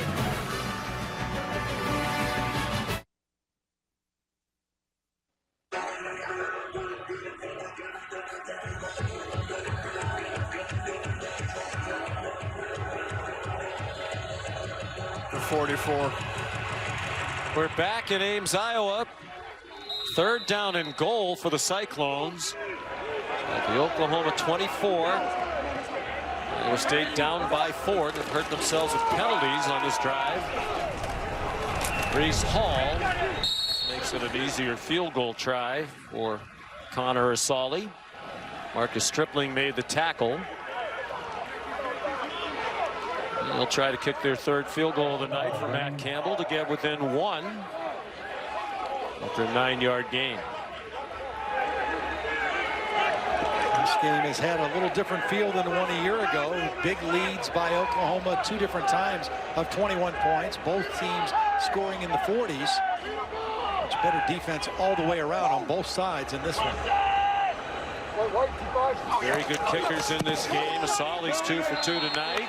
And now 3 for 3 as he kicks a 32-yard field goal.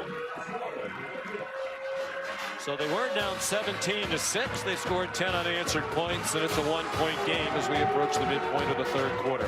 Now we get to see Spencer Rattler again. As we mentioned, that first half, he was pretty good. Accounted for 221 yards. And again, his maturity. I mean, he's moving the safety. He's holding the safety. He knows he's throwing deep to Rambo. This was early in the game, just a perfect over-the-shoulder throw.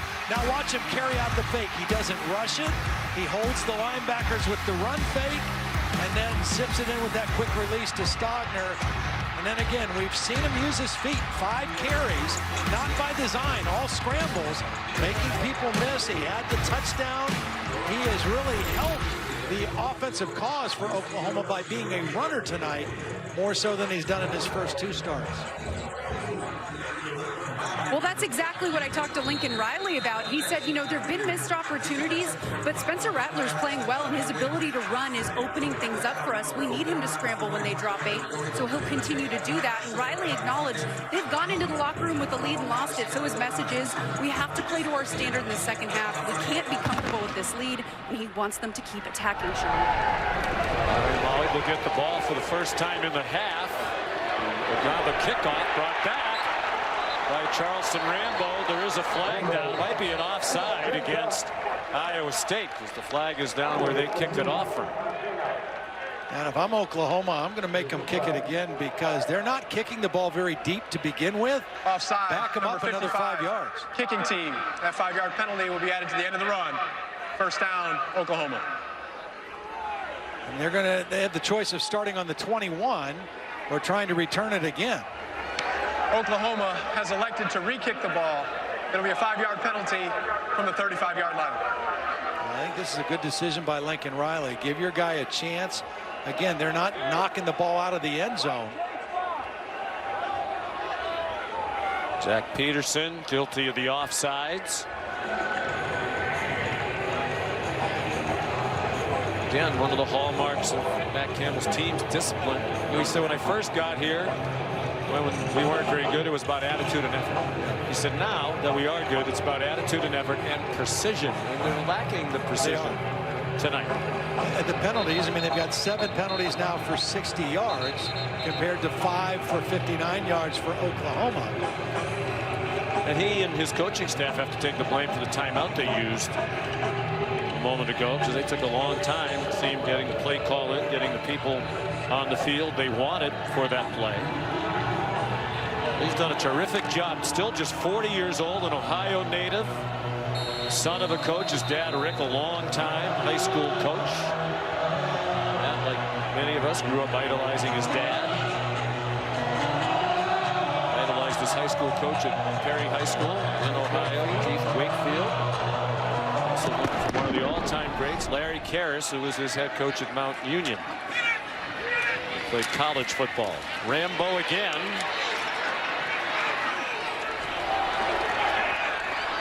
Did pretty well.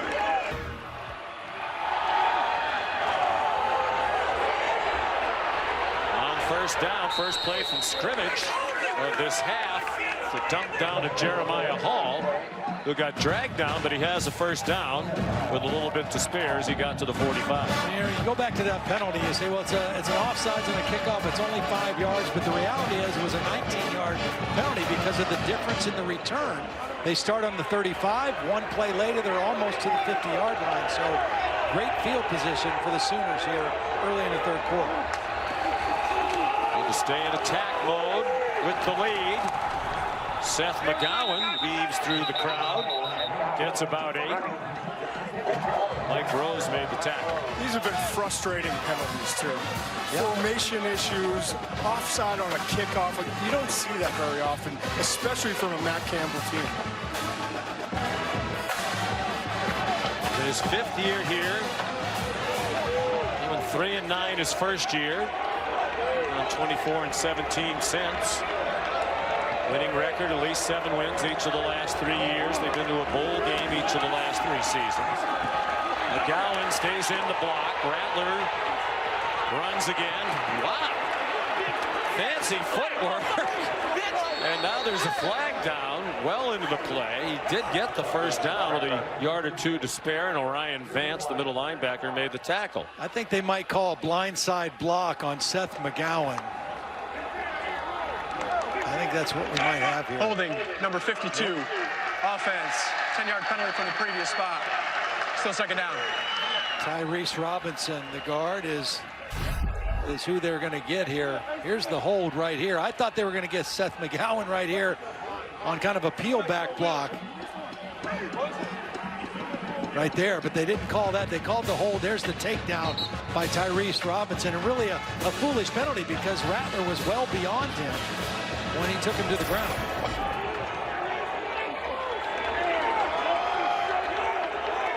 Penalties hurting both sides. The 6th Oklahoma penalty, 69 yards. Rambo retreating and dragged down by Orion Vance, the redshirt junior from Cedar Rapids, Iowa. Well, that's a great play by Vance because that is one of, I think, Lincoln Riley's best plays. It's a crossing route, but because it's around the line of scrimmage, players can block downfield, so it's really a screen. And Vance does a great job of picking them up across the field and getting in there before anybody can get to him and getting him behind the line of scrimmage. So 3rd down and 14 for Oklahoma. It's first possession of the second half. Rattler steps up again. He's across the line of scrimmage, across midfield and out of bounds, shy of the line to make by about a half a yard, and close enough that you would think Lincoln Riley would go for this. Yeah, I think he might. You know, he tried the long field goal. On the field is the runner short of the line to gain. It'll be 4th down. He took a big shot by Mike Rose. You could see that he wasn't going to slide. He was going to try to get the first down. Mike Rose knocked him out of bounds with the high tackle. And they are lined up to go for it. On 4th down, about a half yard. Seth McGowan, the running back. They fake it to him. Rattler had nowhere to throw it originally, throws near side, and it is caught for a first down by Drake Stoops.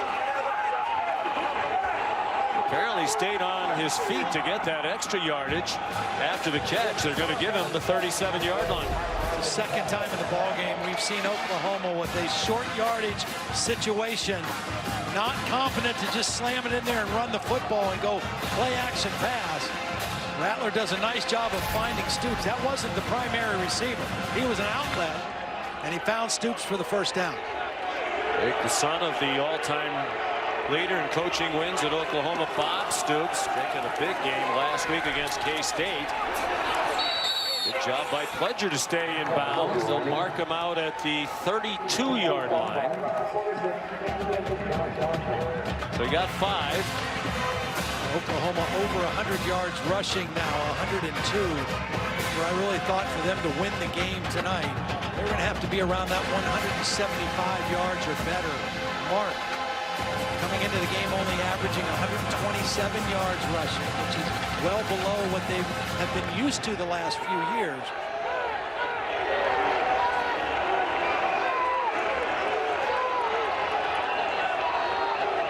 Second and 5. Cyclones crowd the line of scrimmage. Rattler over the middle. First down. Austin Stogner took a hard hit, but held on to the football, and they'll mark him down at the 21-yard line. You know, it was interesting watching Lincoln on that 4th down call. He didn't hesitate for a second. He knew he was going to go for it, but they had no intention of running the football. Which is, you know, they're not the same Oklahoma team in terms of the run game and the physicality up front that they have been the last few years. Not yet. They may get there. I mean, they've got some young, promising guys. Go back to the ground here. A couple of nice cuts by T.J. Pledger. Their 5th leading rusher from a year ago. We mentioned Jalen Hurts was the leading rusher, the quarterback. He's with the Philadelphia Eagles. Kennedy Brooks opted out. Chase Sermon went to Ohio State. Ramondre Stevenson still suspended. So it's really on the legs now of Pledger and Seth McGowan. 3 minutes to go in a fast-moving 3rd quarter. Teams had it only once in this quarter. Rattler tucks it down again. He's across the line of scrimmage and taken down right there by Jake Hummel. They're such good tacklers. He's a senior from Des Moines. Well, they have to be. To play this defense that they play, where they drop 8, they leave a lot of openings, and you've got to be able to tackle in space and tackle in the open field. That's what John Haycock has seen from his defense. Coach Haycock from the coaching families. Brother Jeff, 26 years the coach at Muskingum. And we know Jim Haycock well, longtime defensive coordinator at Ohio State, now retired. Here's a big 3rd down and 5. Rattler fires to the end zone off the hands of Obi Obialo. You know, we haven't talked about Jaquan Bailey too much in the game. I want to show you what Oklahoma did on this time. Watch Stogner. He's going to get a chip and help the left tackle. Watch him hit Bailey on his way out and then release into the route. That's one way you can take care of or try to slow down an outstanding pass rusher on the edge like Jaquan Bailey. So here's Burkich. A little miss from 54 just before the half. His first career miss. And he's not going to miss 2 in a row. That's good from 33 yards out.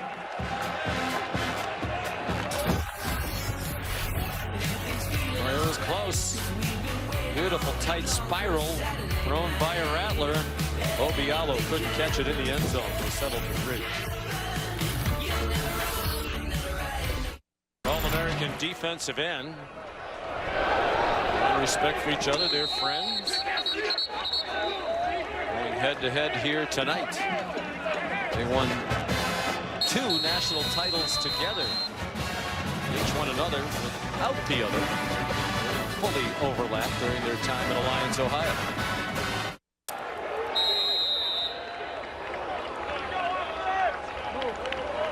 The play, Clemson #1. Alabama right on their heels. Tied a big win today over Texas A&M. Brock Purdy throwing deep into double coverage. And And it's knocked down. He was trying to get it to Landon Akers. It was batted out of the air by Brendan Radley Hiles.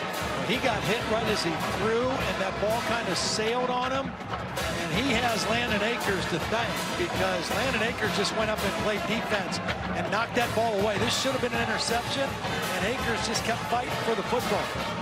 See, he wasn't able to step into that throw, so it kind of fluttered on him a little bit and hung in the air. And again, very lucky that he didn't get picked off. Not been a turnover in this game. Purdy on the run too high. Threw it over the head of Xavier Hutchinson. Each team has had it once prior to this possession for Iowa State. Iowa State had 11 plays, but had 41 yards of gains negated by penalties. Settled for a field goal. And Oklahoma's only possession of this quarter was 11 plays and a field goal. Still a 4-point game right where we were at the half. This is where Brock Purdy has to be very smart with the football. 3rd and long, tight, low-scoring game. Team's punted only once. Purdy lost the football. I believe he got it back after Nick Benito stripped it. He did. It's a rare 3 and out, as they'll punt for just the 2nd time tonight. Again, this is a kid who thinks he can make plays all the time. He's comfortable in chaos, but he was careless with the football there. He almost got picked on an earlier play, and he almost lost a fumble there. And I really think a turnover is going to be the big difference in a game like this right now. And that's exactly what he said to us, too. When we talked to him, he said, the young me wants to make the big play on 3rd and long, but the older me, I'm trying to learn to check down and make smart decisions. Long chat here about the flag. Good stop by the Oklahoma defense. Now Iowa State on 3rd down, 4 of 9. Crowd getting a little restless. Holding, number 6. Defense. Wow. 10-yard penalty from the previous spot results in a 1st down. Oh, my Please God. reset the game clock to 1 minute 36 seconds, please. Boy, we have seen costly penalties on both teams. There's the hold immediately. Trey Brown holding on Sean Shaw as he's trying to escape. He's holding him the whole time. My question would be, why did it take so long to sort that out? It's huge. And now each team's been penalized 7 times instead of a 3 and out. The possession continues. Cyclones from their own 35-yard line, ticking down to a minute and a half to go in the 3rd quarter. Well, they reestablish Breece Hall. They faked it to him. Here's a big hitter, and it's going to be the first lead of the night for Iowa State. Xavier Hutchinson, who turned down Oklahoma and came to Iowa State, gives the Cyclones the lead on a 65-yard play. Watch the fake by Purdy. That fake is going to hold all these guys, and he's got single coverage out here on the corner. Jaden Davis, the fake holds everybody. There's nobody in the middle of the field. Hutchinson beats Jaden Davis, and the rest is history. But the fake by Brock Purdy brought up all those defenders and opened the middle of the field beautifully.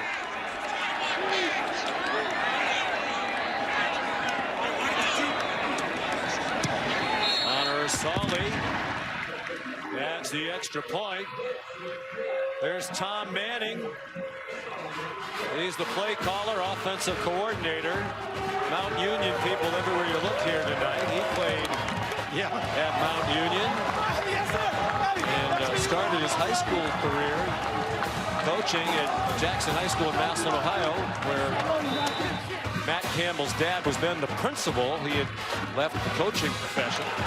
And I thought Tom Manning was interesting the other day. He said, I basically owe my whole career to the Campbells, and I've never really had to interview for a job. That's right. He said, Matt Campbell's great, but Mr. Campbell is the man.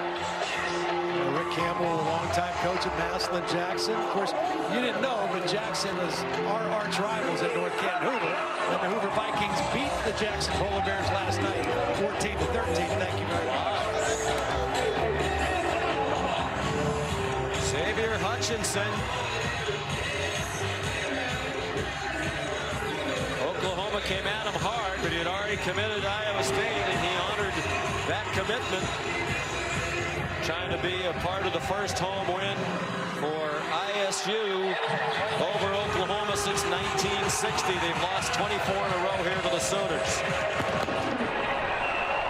Eddie Ogamba, the kickoff. Outstanding. The quarterback for K-State was their first road win ever against the top 3 ranked team. And they beat the Sooners for the second year in a row. They beat them last year in Manhattan.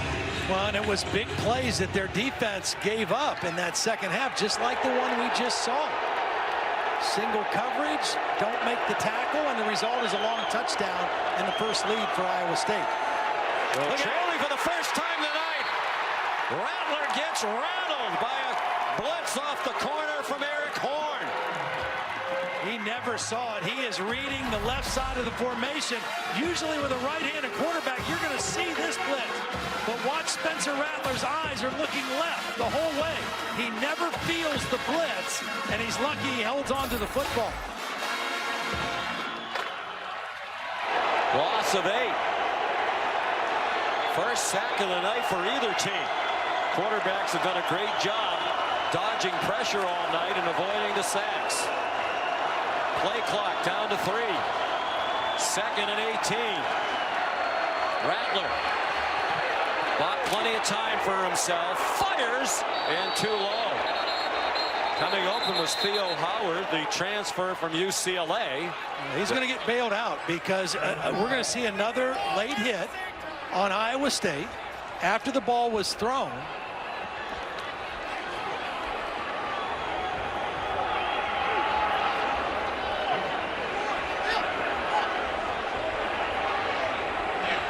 Personal foul, roughing the passer, number 32. Defense with targeting.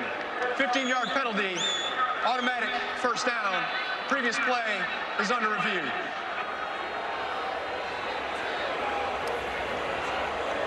Gary Vaughn, backup linebacker. Redshirt sophomore from Atlanta. And this is going to be an incomplete pass, and it's going to be 3rd and 18. But when you're trying to take the next step as a program, get a win that could really send you on your way, perhaps toward a conference title. They're good enough to win the Big 12, they believe, and I think a lot of us believe they are as well. Those are the things you absolutely can't do. Let's bring in Matt Austin from his home in Charlotte. Matt, what'd you think here? You like the targeting? Well, I really like it as a roughing the passer. It is definitely late. Then the hit is high against the defenseless player. I'm not really sure that the contact is to the head or neck area. It looks like he gets him in the shoulder pad from the view that I'm looking at. And they have to. It looked like he hit him with his chest too, Matt. I mean, it didn't obviously didn't lower the head in any way. Didn't launch on him, but. I agree. Replay has to confirm all elements of the targeting, so I would not be surprised if this one is overturned. Well, we will have the roughing the passer, as it was a late hit. Boy, the costly nature of the penalties for both teams and the ball game so far. You think about the penalty on Oklahoma on the holding call on Trey Brown, and the next play, boom, they hit him for a touchdown. There's a letdown. The next play is a touchdown. This could have been an incomplete pass forcing 3rd and 18, and now you're going to give them a first down. That last angle we just saw makes it look more like targeting to me than the previous angles. But it's a close call.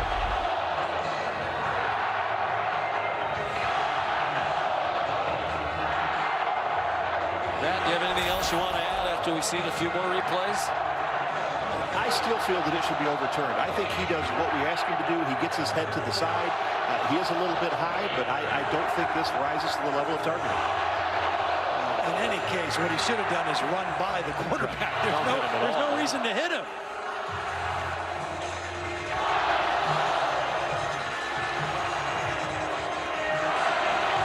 Jeff Hansen is the replay official.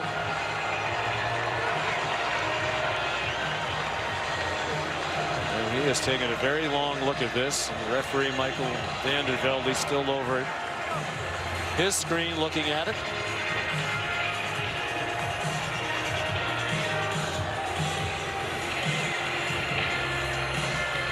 To me, this is the one that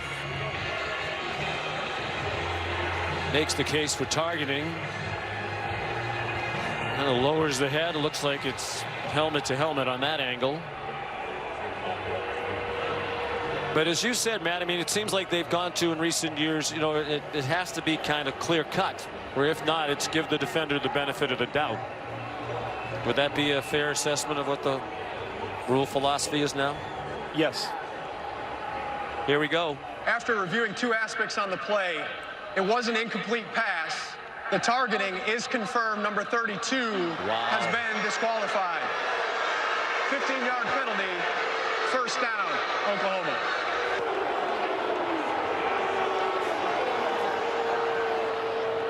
Gary Vaughn disqualified. The new rule is he doesn't have to leave the bench area. He can stay on the sideline. Doesn't have to go to the locker room.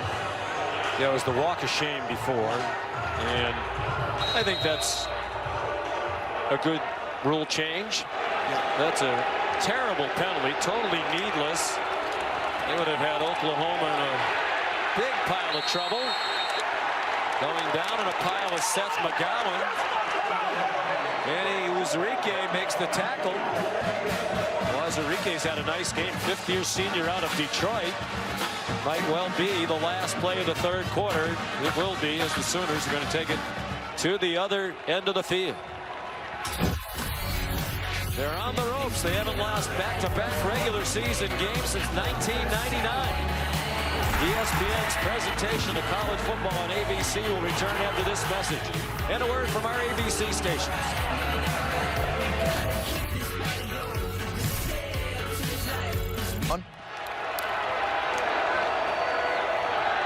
All right. Thank you, Kevin. Here it's a three-point Iowa State lead. Spencer Rattler throws over the middle, and it's caught. Got through to Theo Howard. And it's a first down for Oklahoma out to the 45-yard line on the opening play of the fourth quarter. First catch of the night for Howard. Good for a 14-yard gain. Graduate transfer from UCLA. Played in only one game last year due to a wrist injury. That game was against Oklahoma. TJ Pledger, the running back.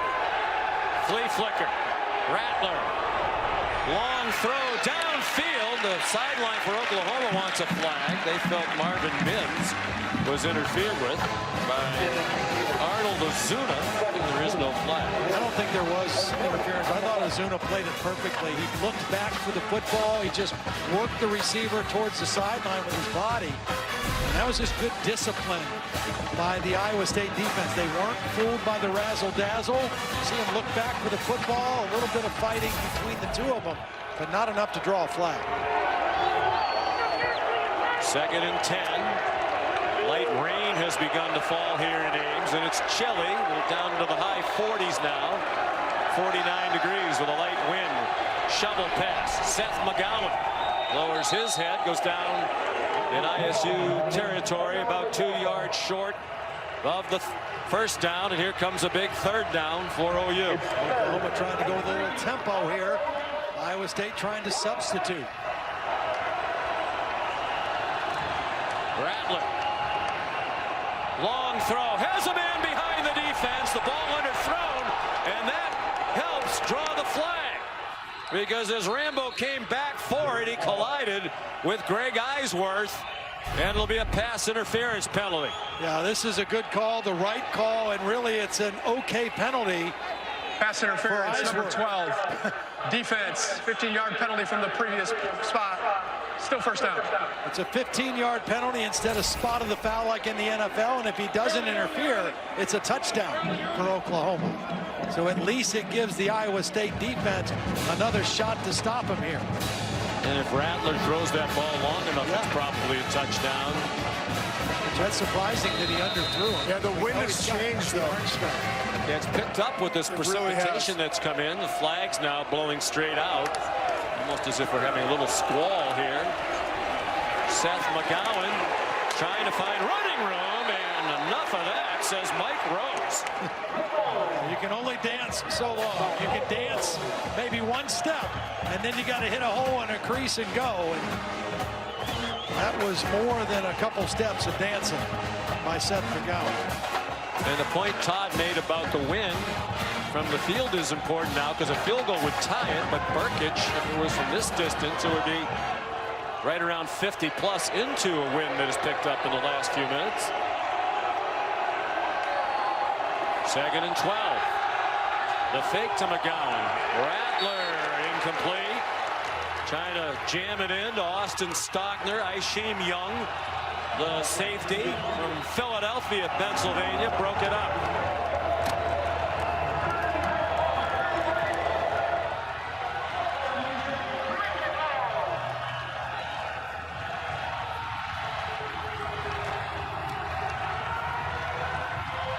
Down and 12. 2 minutes into the fourth quarter. Iowa State leading by 3.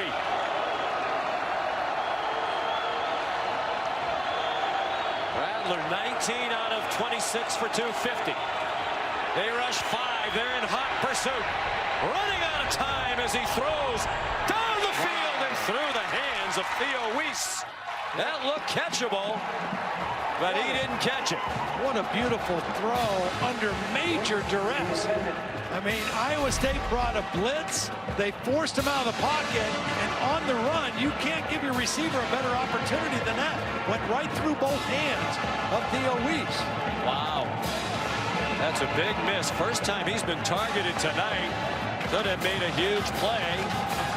Now they are going to try the long game-tying field goal from Burkich, who had his first career miss of any kind, extra point or field goal, with a 54-yard try late in the first half. They have running men onto the field late, and they have to use the timeout. Yeah, they didn't have an end blocker. And Austin Stockner was late getting on the field, and they had to waste a timeout. We'll come back to Ames, Iowa for the big field goal attempt to tie it for Burkich after this. Well, out of the timeout, here's Gabe Burkich, 2 for 3 tonight. Made from 18 and 33, missed from 54. He had made all 78 kicks of his career, including 18 field goals before the 54-yarder that was missed in the other direction with the win late in the first half. He's 79 of 80 for his career, including PATs. From 51, it would be a career long into a breeze to tie it. And he is right back on track and right down the middle. And we're tied at 23 apiece with 12:48 to go. Time to start a new streak. Well, Brock Purdy coming on the field again here after the kickoff, and as we've talked about him, he's a little bit of a riverboat gambler, and he's going to throw the ball up into traffic. Oklahoma, we've documented their troubles of not taking the ball away the last 2 seasons. They've had their chances. He's thrown it in the direction and into coverage, and Oklahoma has not been able to come away with the football. And that doesn't stop Brock Purdy. I mean, he doesn't get discouraged. He doesn't lose confidence. He hangs in there, and a little while ago, he threw this dart with a go-ahead touchdown. Oklahoma had their chances, were not able to capitalize with a turnover, and Brock Purdy got his team in the lead, and now it's tied at 23 apiece. And that was his 45th career touchdown pass. He's tied with Sam Richardson for second all-time in Cyclone history, career touchdown passes. Needs 5 more to tie the all-time leader, Brett Meyer, with 50. Almost certainly do that. He stays healthy, beginning of his junior year here at Iowa State. A big kick by Burkett ties it, and now he kicks off low.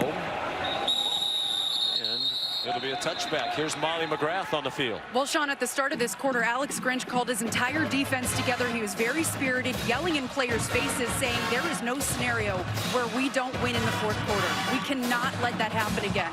Pat Fields was also yelling at teammates, telling them this is the time to prove our heart, trying to incite some fight into this defense. Well, they had the 3-touchdown lead last week against Kansas State. That Oklahoma defense gave up 7 points on K-State's first 7 possessions of the game. Then they gave up 31 points on K-State's last 6. They've been pretty sound tonight. They've given up a few big plays. They've had a couple bad penalties, but they played pretty solid. Brock Purdy on first down. Gave it to Breece Hall, stacked up after a 1-yard gain. Been really good on the run. Only 73 yards rushing for Iowa State in the ball game. Again, last year, Breece Hall had 110 yards. Iowa State had 195 yards rushing. So a much better effort against the run by Alex Grinch's defense tonight.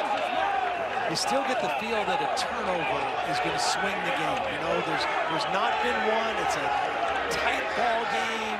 Penalties have hurt each team. Who can take the ball away from the other team? Hall stays on his feet, but didn't quite stay on the feet long enough to get the first down, but he got about 5 or 6 more than it looked like he might. Tripped up by Delarian Turner-Yell, the safety. There's no lack of confidence with these quarterbacks. I mean, it's been fun to watch. Rattler, he doesn't care. He makes a mistake, he's going to come back and sling it. Purdy's the same exact way. And you can just see that they're in control. It's going to be interesting to see how it finishes. Quarterbacks who hail from Arizona. Rattler was a top recruit. Purdy under the radar. He dumps it down to Breece Hall, and that's the first down. When we spoke with Brock Purdy the other day, he said he really didn't start getting recruited until after his senior season. In high school, his junior year, he got mono, got sick, missed some games. He said, when I came back, I looked skinny and weak because I didn't have a very good year. But then he set the state record in 6A for passing yards as a senior. Here came Boise State, Alabama, Texas A&M. He visited all of those schools, but he really liked what Matt Campbell was preaching, the chance to come to a place where they haven't done it before and do it. And this is what he had in mind, a chance to beat a team like Oklahoma here tonight. He pitched it back to Breece Hall again, and Brian Meade made the tackle, backup linebacker.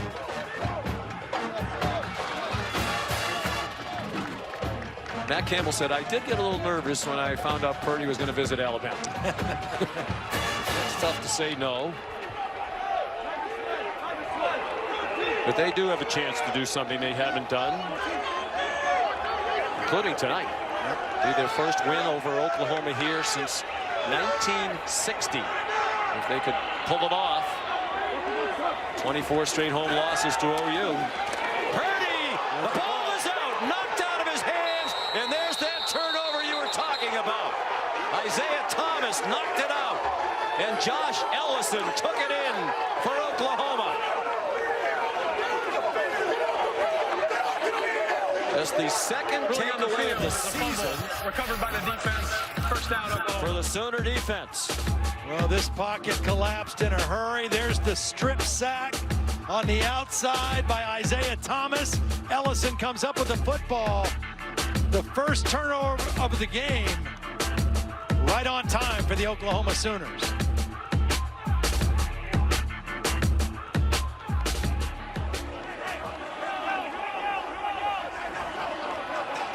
Well, they have won the turnover battle in only one of their last 13 games.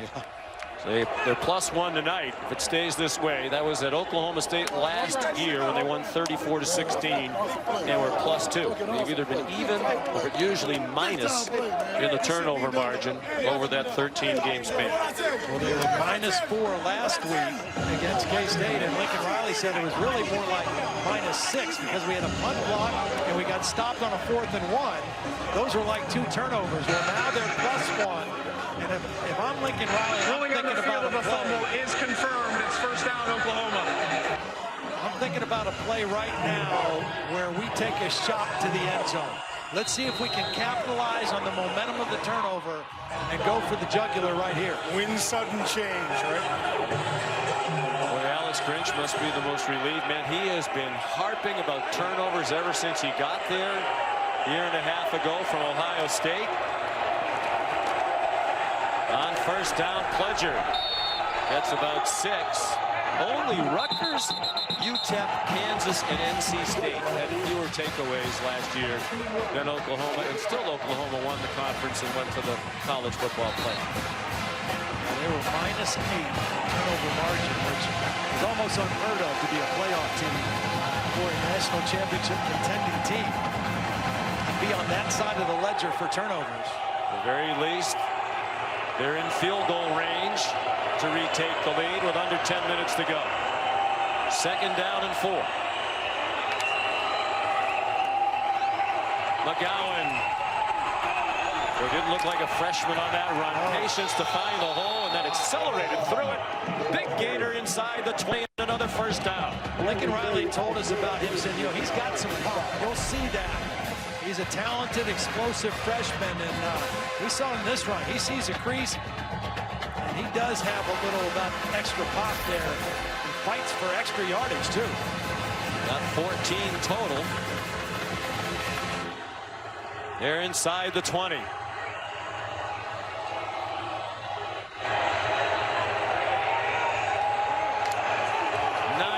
To go. Play fake by Rattler. Throws inside the 5. Stogner. It'll be first and goal from the 3.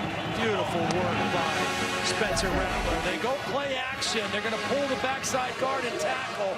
But watch Rattler have to step up in the pocket and just buy himself a little time. Steps up. Steve Stogner gets him the football. Never loses his poise. Never breaks down on the play. 5 catches for Austin Stogner. He's the leading receiver in the game. Rattler up to 266 through the air. I like that fullback out in the flat. There he is. Yep. Looks like the touchdown earlier to Jeremiah Hall. That one was a 4-yarder. And this one gives Oklahoma the lead on a 3-yard Rattler to Hall touchdown pass. This one was easier than the first one. Here's Jeremiah Hall. Watch him just slip out. Jaquan Bailey wasn't sure whether to rush, go with the receiver. Nobody ran with them.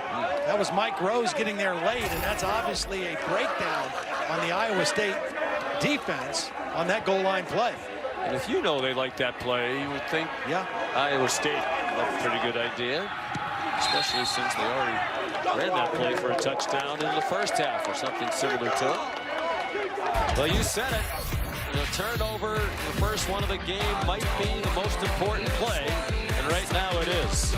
Thomas, the strip, and they converted it in to 7.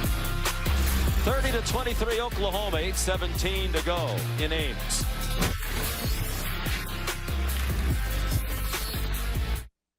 Shirt freshman from Phoenix, Arizona, looking very much like the young man who was the consensus #1 quarterback in the country coming out of high school. He's 21 for 29 for 269 and 2 touchdowns, including the go-ahead pass to Jeremiah Hall. Both of them have been short throws to Hall for the 2 touchdown passes. Kene Nwangu across midfield. Burkett, the kicker, couldn't get him. Can Washington? He shoves him out of bounds. But what a return by Kene Nwangu. He is very confident as a kick returner. We saw him take one 3 yards deep earlier in the ball game. This is a return set up on the left side all the way across the field. You see him outrun the angle of Burkett, and Woody Washington lucky to knock him out of bounds. But what an answer for the Iowa State Cyclones. After giving up the touchdown after the turnover, they are right in the red zone for Brock Purdy in the Cyclone offense. 85-yard kickoff return for Nwangu, 5th-year senior from Frisco, Texas. Came into tonight for his career, averaging 26.2 per kickoff return in his career, 5th best among all active players in the country. That's one of the biggest of his career. Breece Hall was having his left ankle taped while Oklahoma was scoring that go-ahead touchdown. He gets 2. Under 8 minutes to go. Oklahoma back on top by 7.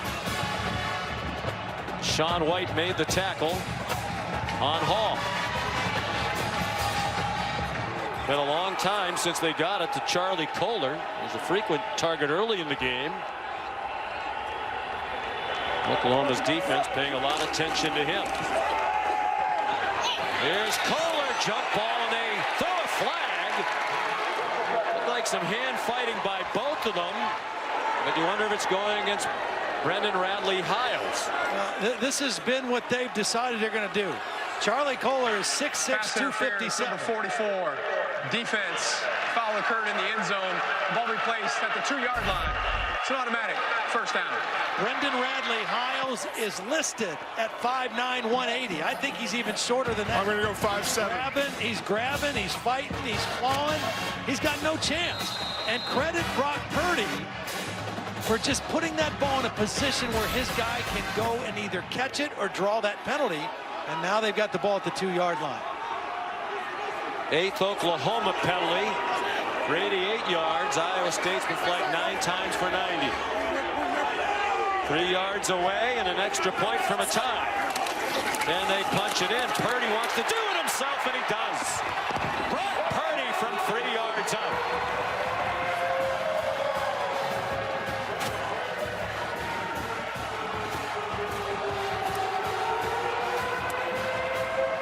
And the Purdy family celebrates. They're not used to this kind of weather in Arizona, especially not in October.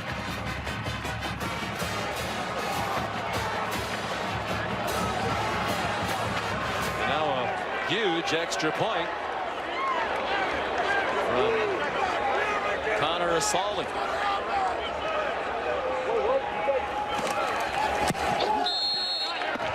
And it is good. All set up by the big kickoff return. Kene and Wonger. Great speed. His 10th career kickoff return of more than 40 yards. And then from just inside the 3, officially a 2-yard touchdown for Brock Purdy.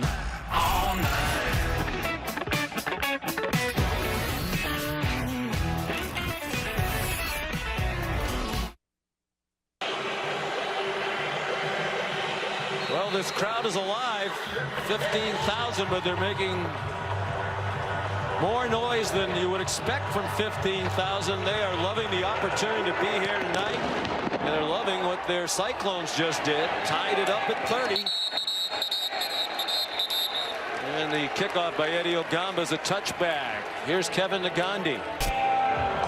Yeah, we're not surprised by that, I don't think, Kevin. We saw Tulsa. They should have won that opening game at Oklahoma State. Tied at 30 apiece midway through the 4th quarter. TJ Pledger on 1st and 10. Weaves ahead for about 3. A lot of time left for Spencer Rattler. There's no sense of urgency. It's a tie ball game. Be smart with the football. He's played mistake-free football so far tonight. Steps into a bomb down the field, and it is incomplete. Leaping effort by the true freshman Marvin Mims. Lawrence White made a beautiful play. I mean, he is isolated in coverage. He goes up and gets a hand in between the 2 hands of Marvin Mims and knocks that ball out. Really athletic play by White. That was a beautiful throw, too. Yeah, boy, he throw a beautiful ball, really at every level of the field. But great touch, short and intermediate, and a strong and accurate arm down the field. You got to think about Stogner here, right here in the slot.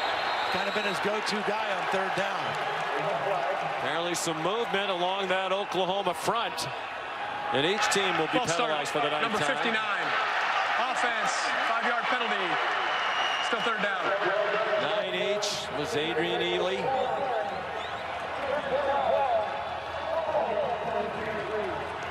Now and again, you say, well, that's not a big penalty, 5 yards, but it is big because now it's 3rd and 12. You're really behind the chains. John Haycock rushed forward, and they get to Rattler. Back inside the 20. Mike Rose leading the way, the linebacker on the blitz. They have been very timely when they've decided to blitz. Here's Mike Rose coming here. They're bringing pressure from the outside. They're coming after the young quarterback. They drop the defensive lineman into coverage. They go after him with linebackers, and they get him on the ground for a sack. Will McDonald really first there. He does a terrific job as a rush end. They consider him a 3rd down specialist, and he certainly was there. So here's just the second punt of the night for Oklahoma's Reeves Munshaw. That one blocked by K-State last week. That was a big play. Got this one off.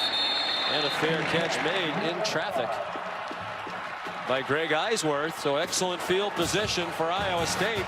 Cyclones at their own 45. As we take a look at the college football rankings coming into today, brought to you by Capital One. Alabama, we saw them last week. They were impressive today. We'll see them again next week. Their defense is much different right now than they were a year ago, thanks to the return of Dylan Moses more than anything.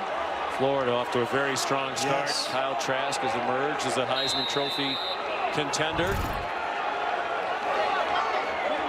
6:02 to go.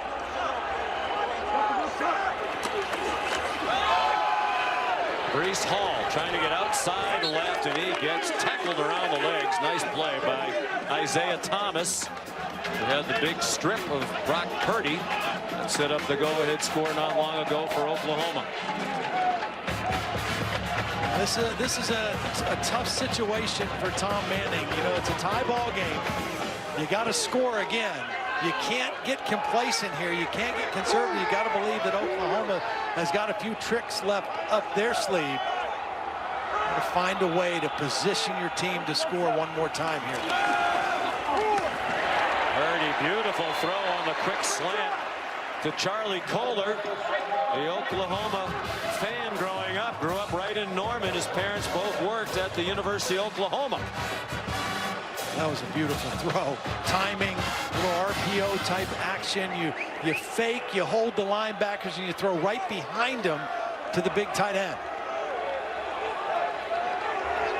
Kohler not only a terrific tight end, but 3.98 GPA.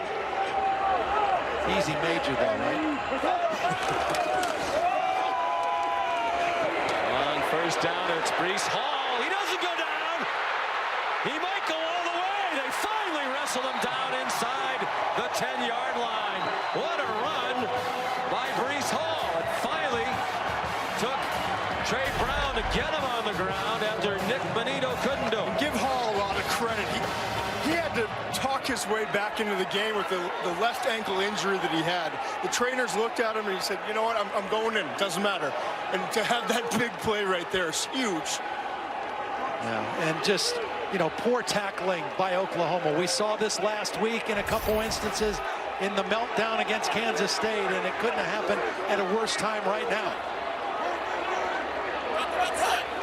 36-yard run, fourth play of 30 plus. He stays on his feet again and scores. Touchdown Iowa State. The Cyclones go back on top with 4:06 to go.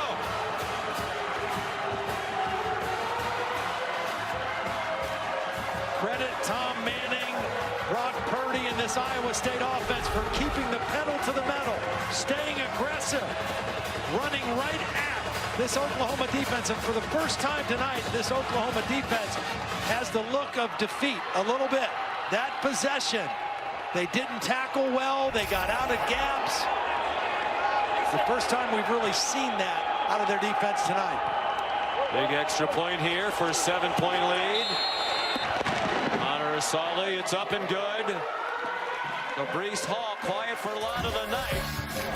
But he stepped to the forefront when his team needed him most. Showed some great balance on that drive. He's rushed for 129 and 2 touchdowns. Iowa State, are they 406 away from their first win over OU here since 1960?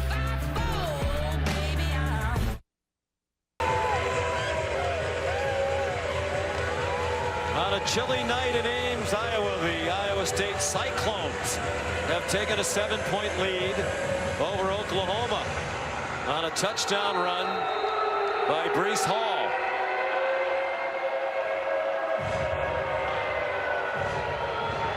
Eddie Oyamba kicks off to Charleston Rambo. He's going to try it from the goal line. Can the Sooners get a big kickoff return? Yes, they can. Very nicely done across the 35-yard line, where Arnold Azuna made the tackle. Here's another Pacific Life game summary.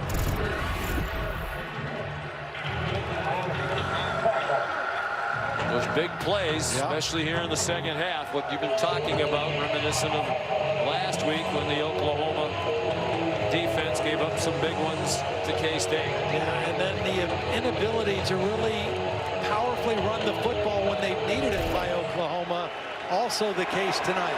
Here's where you need Charleston Rambo. He's got to step up along with Stogner now. They'll throw it out wide for a short completion to Charleston Rambo.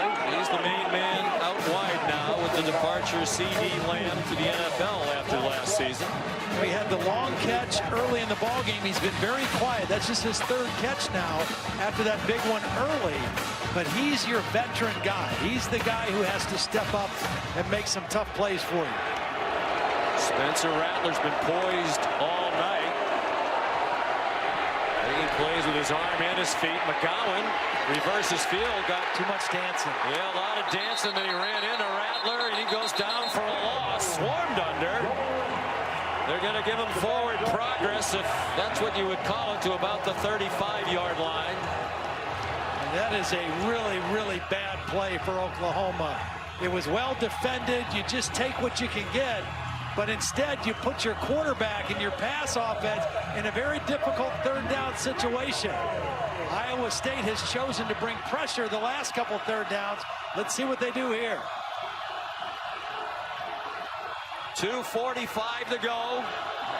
2 timeouts for each team. 3rd down and 10.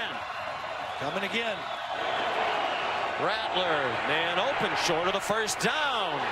And Theo Weiss can't get there. He had the huge drop, if you will, on a ball that went through his hands not long ago. Will McDonald took him down, and what will Lincoln Riley do now? Looks like they'll go for it with the clock running. And John Haycock with one of the biggest defensive calls of his career. You got to believe Stogner is going to be somebody he's looking for. Here he is right here, the big tight end in the slot. He's a big target, a reliable target. And you also have Spencer Rattler, who's shown he can run if he needs to. Play clock down to 2. They've taken all kinds of time. And now a timeout called by Iowa State. Iowa State has called their second charge timeout of the second half. 30 seconds in length.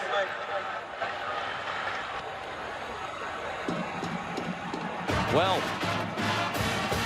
Lincoln Riley calls the plays.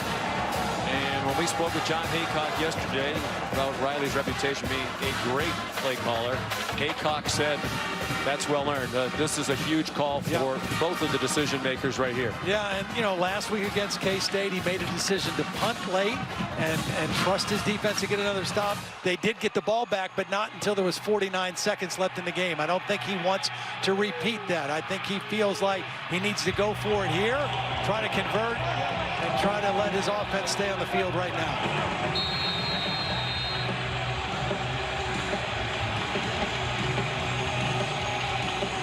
Oklahoma hasn't lost here since 1960. 3 days before John F. Kennedy was elected President of the United States. Coach Haycock trying to get one defender off the field. Oklahoma hasn't lost back-to-back regular season games since 1999. They need to convert. Did he hang on? Yes, he did. Ruling on the field is a completed pass. First down, Oklahoma. Charleston Rambo to the 49-yard line. Did he have possession as he went across the boundary? I think he did. That Yes, was he pretty did. clean. Huge conversion, 8 yards. But they're stopping the play for another Iowa State timeout. Iowa State has called their third and final charge timeout of the second half. Lincoln Riley is livid right now. He wanted to go tempo and keep it going.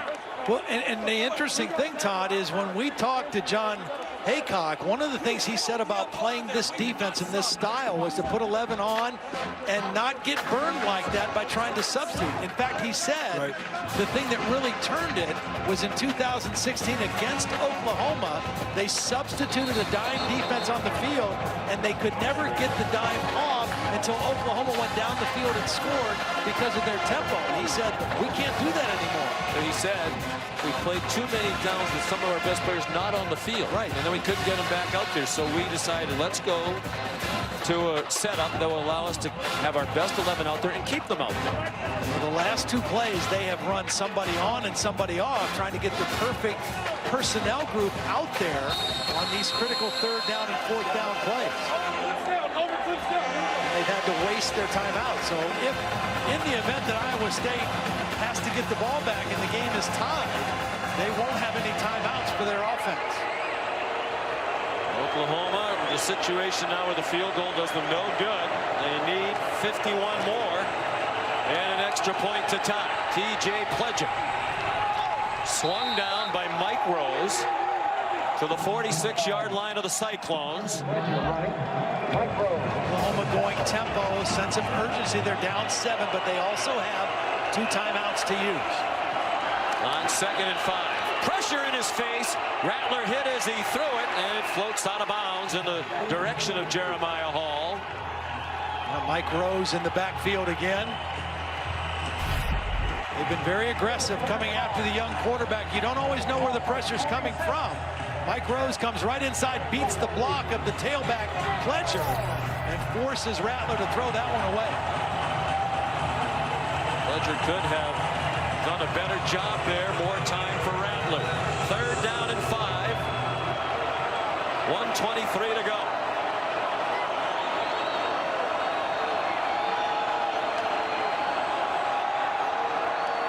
Rattler throws over the middle, man wide open. It's Hall with another big catch.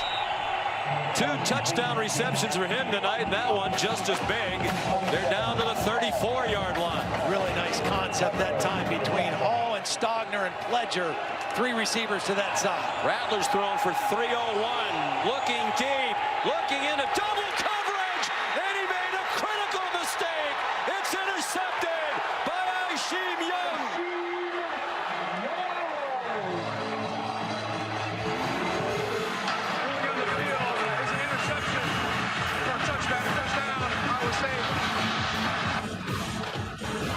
Well, this is a situation where a young quarterback only saw half the field.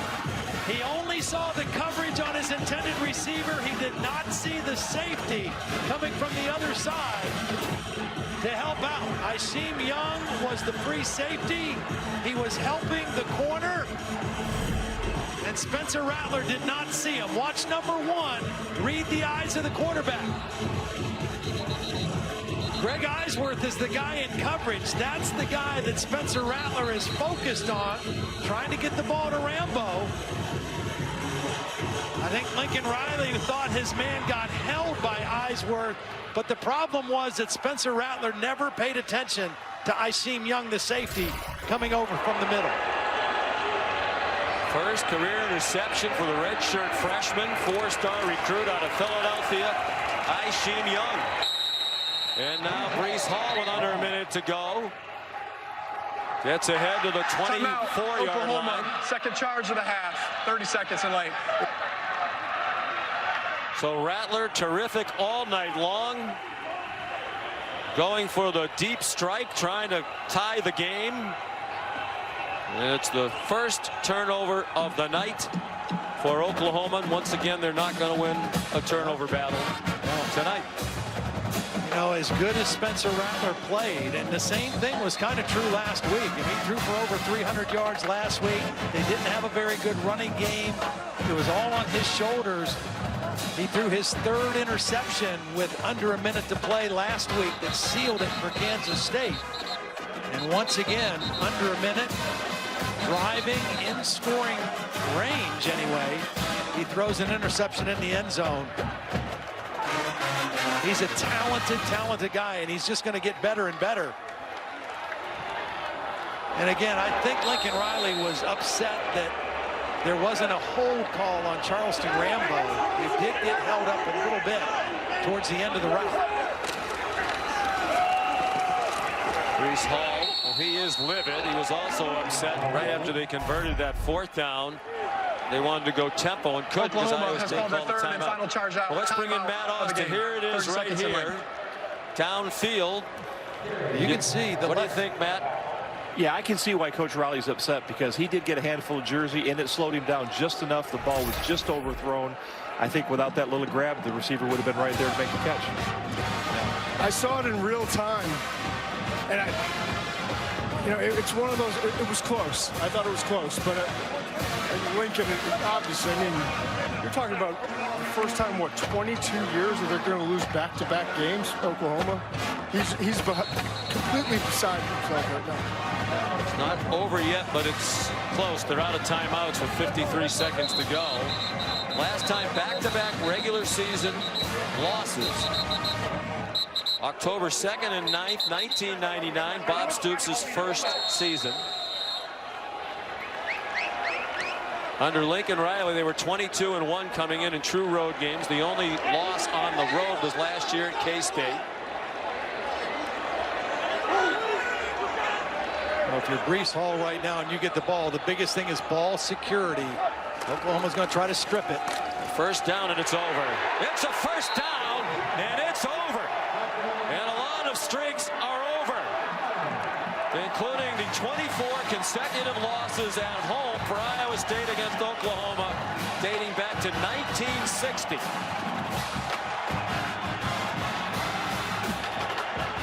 You can see the coaches on the sideline holding up the Y, the V, the victory formation. It's the greatest call you can make as an offensive coaching staff when you can get into this formation.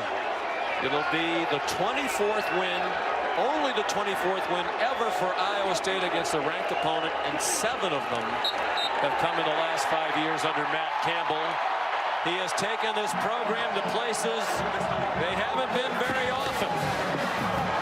And now they're 2-0 in conference, with Oklahoma 0-2, the preseason favorite. Texas already a loss in conference. Matter of fact, there are only 3 undefeated teams left in the Big 12. Iowa State, Kansas State, and Oklahoma State.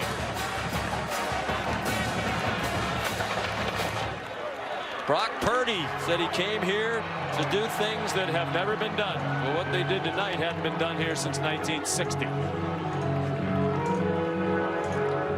He went 12 for 24 for 254 and a touchdown.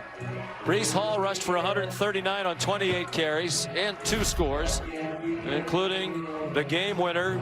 And it was the first turnover of the night by Oklahoma. You know, Rambo probably did get held a little bit. I don't think that changed with the safety would have made the play. This was last week. Inside of a minute, Oklahoma's last chance. Threw that one behind the intended receiver. It was deflected and intercepted. And those are tough lessons to learn for a young quarterback. I mean, he has an incredibly bright future at Oklahoma and beyond. But he'll grow from those mistakes last week and this week.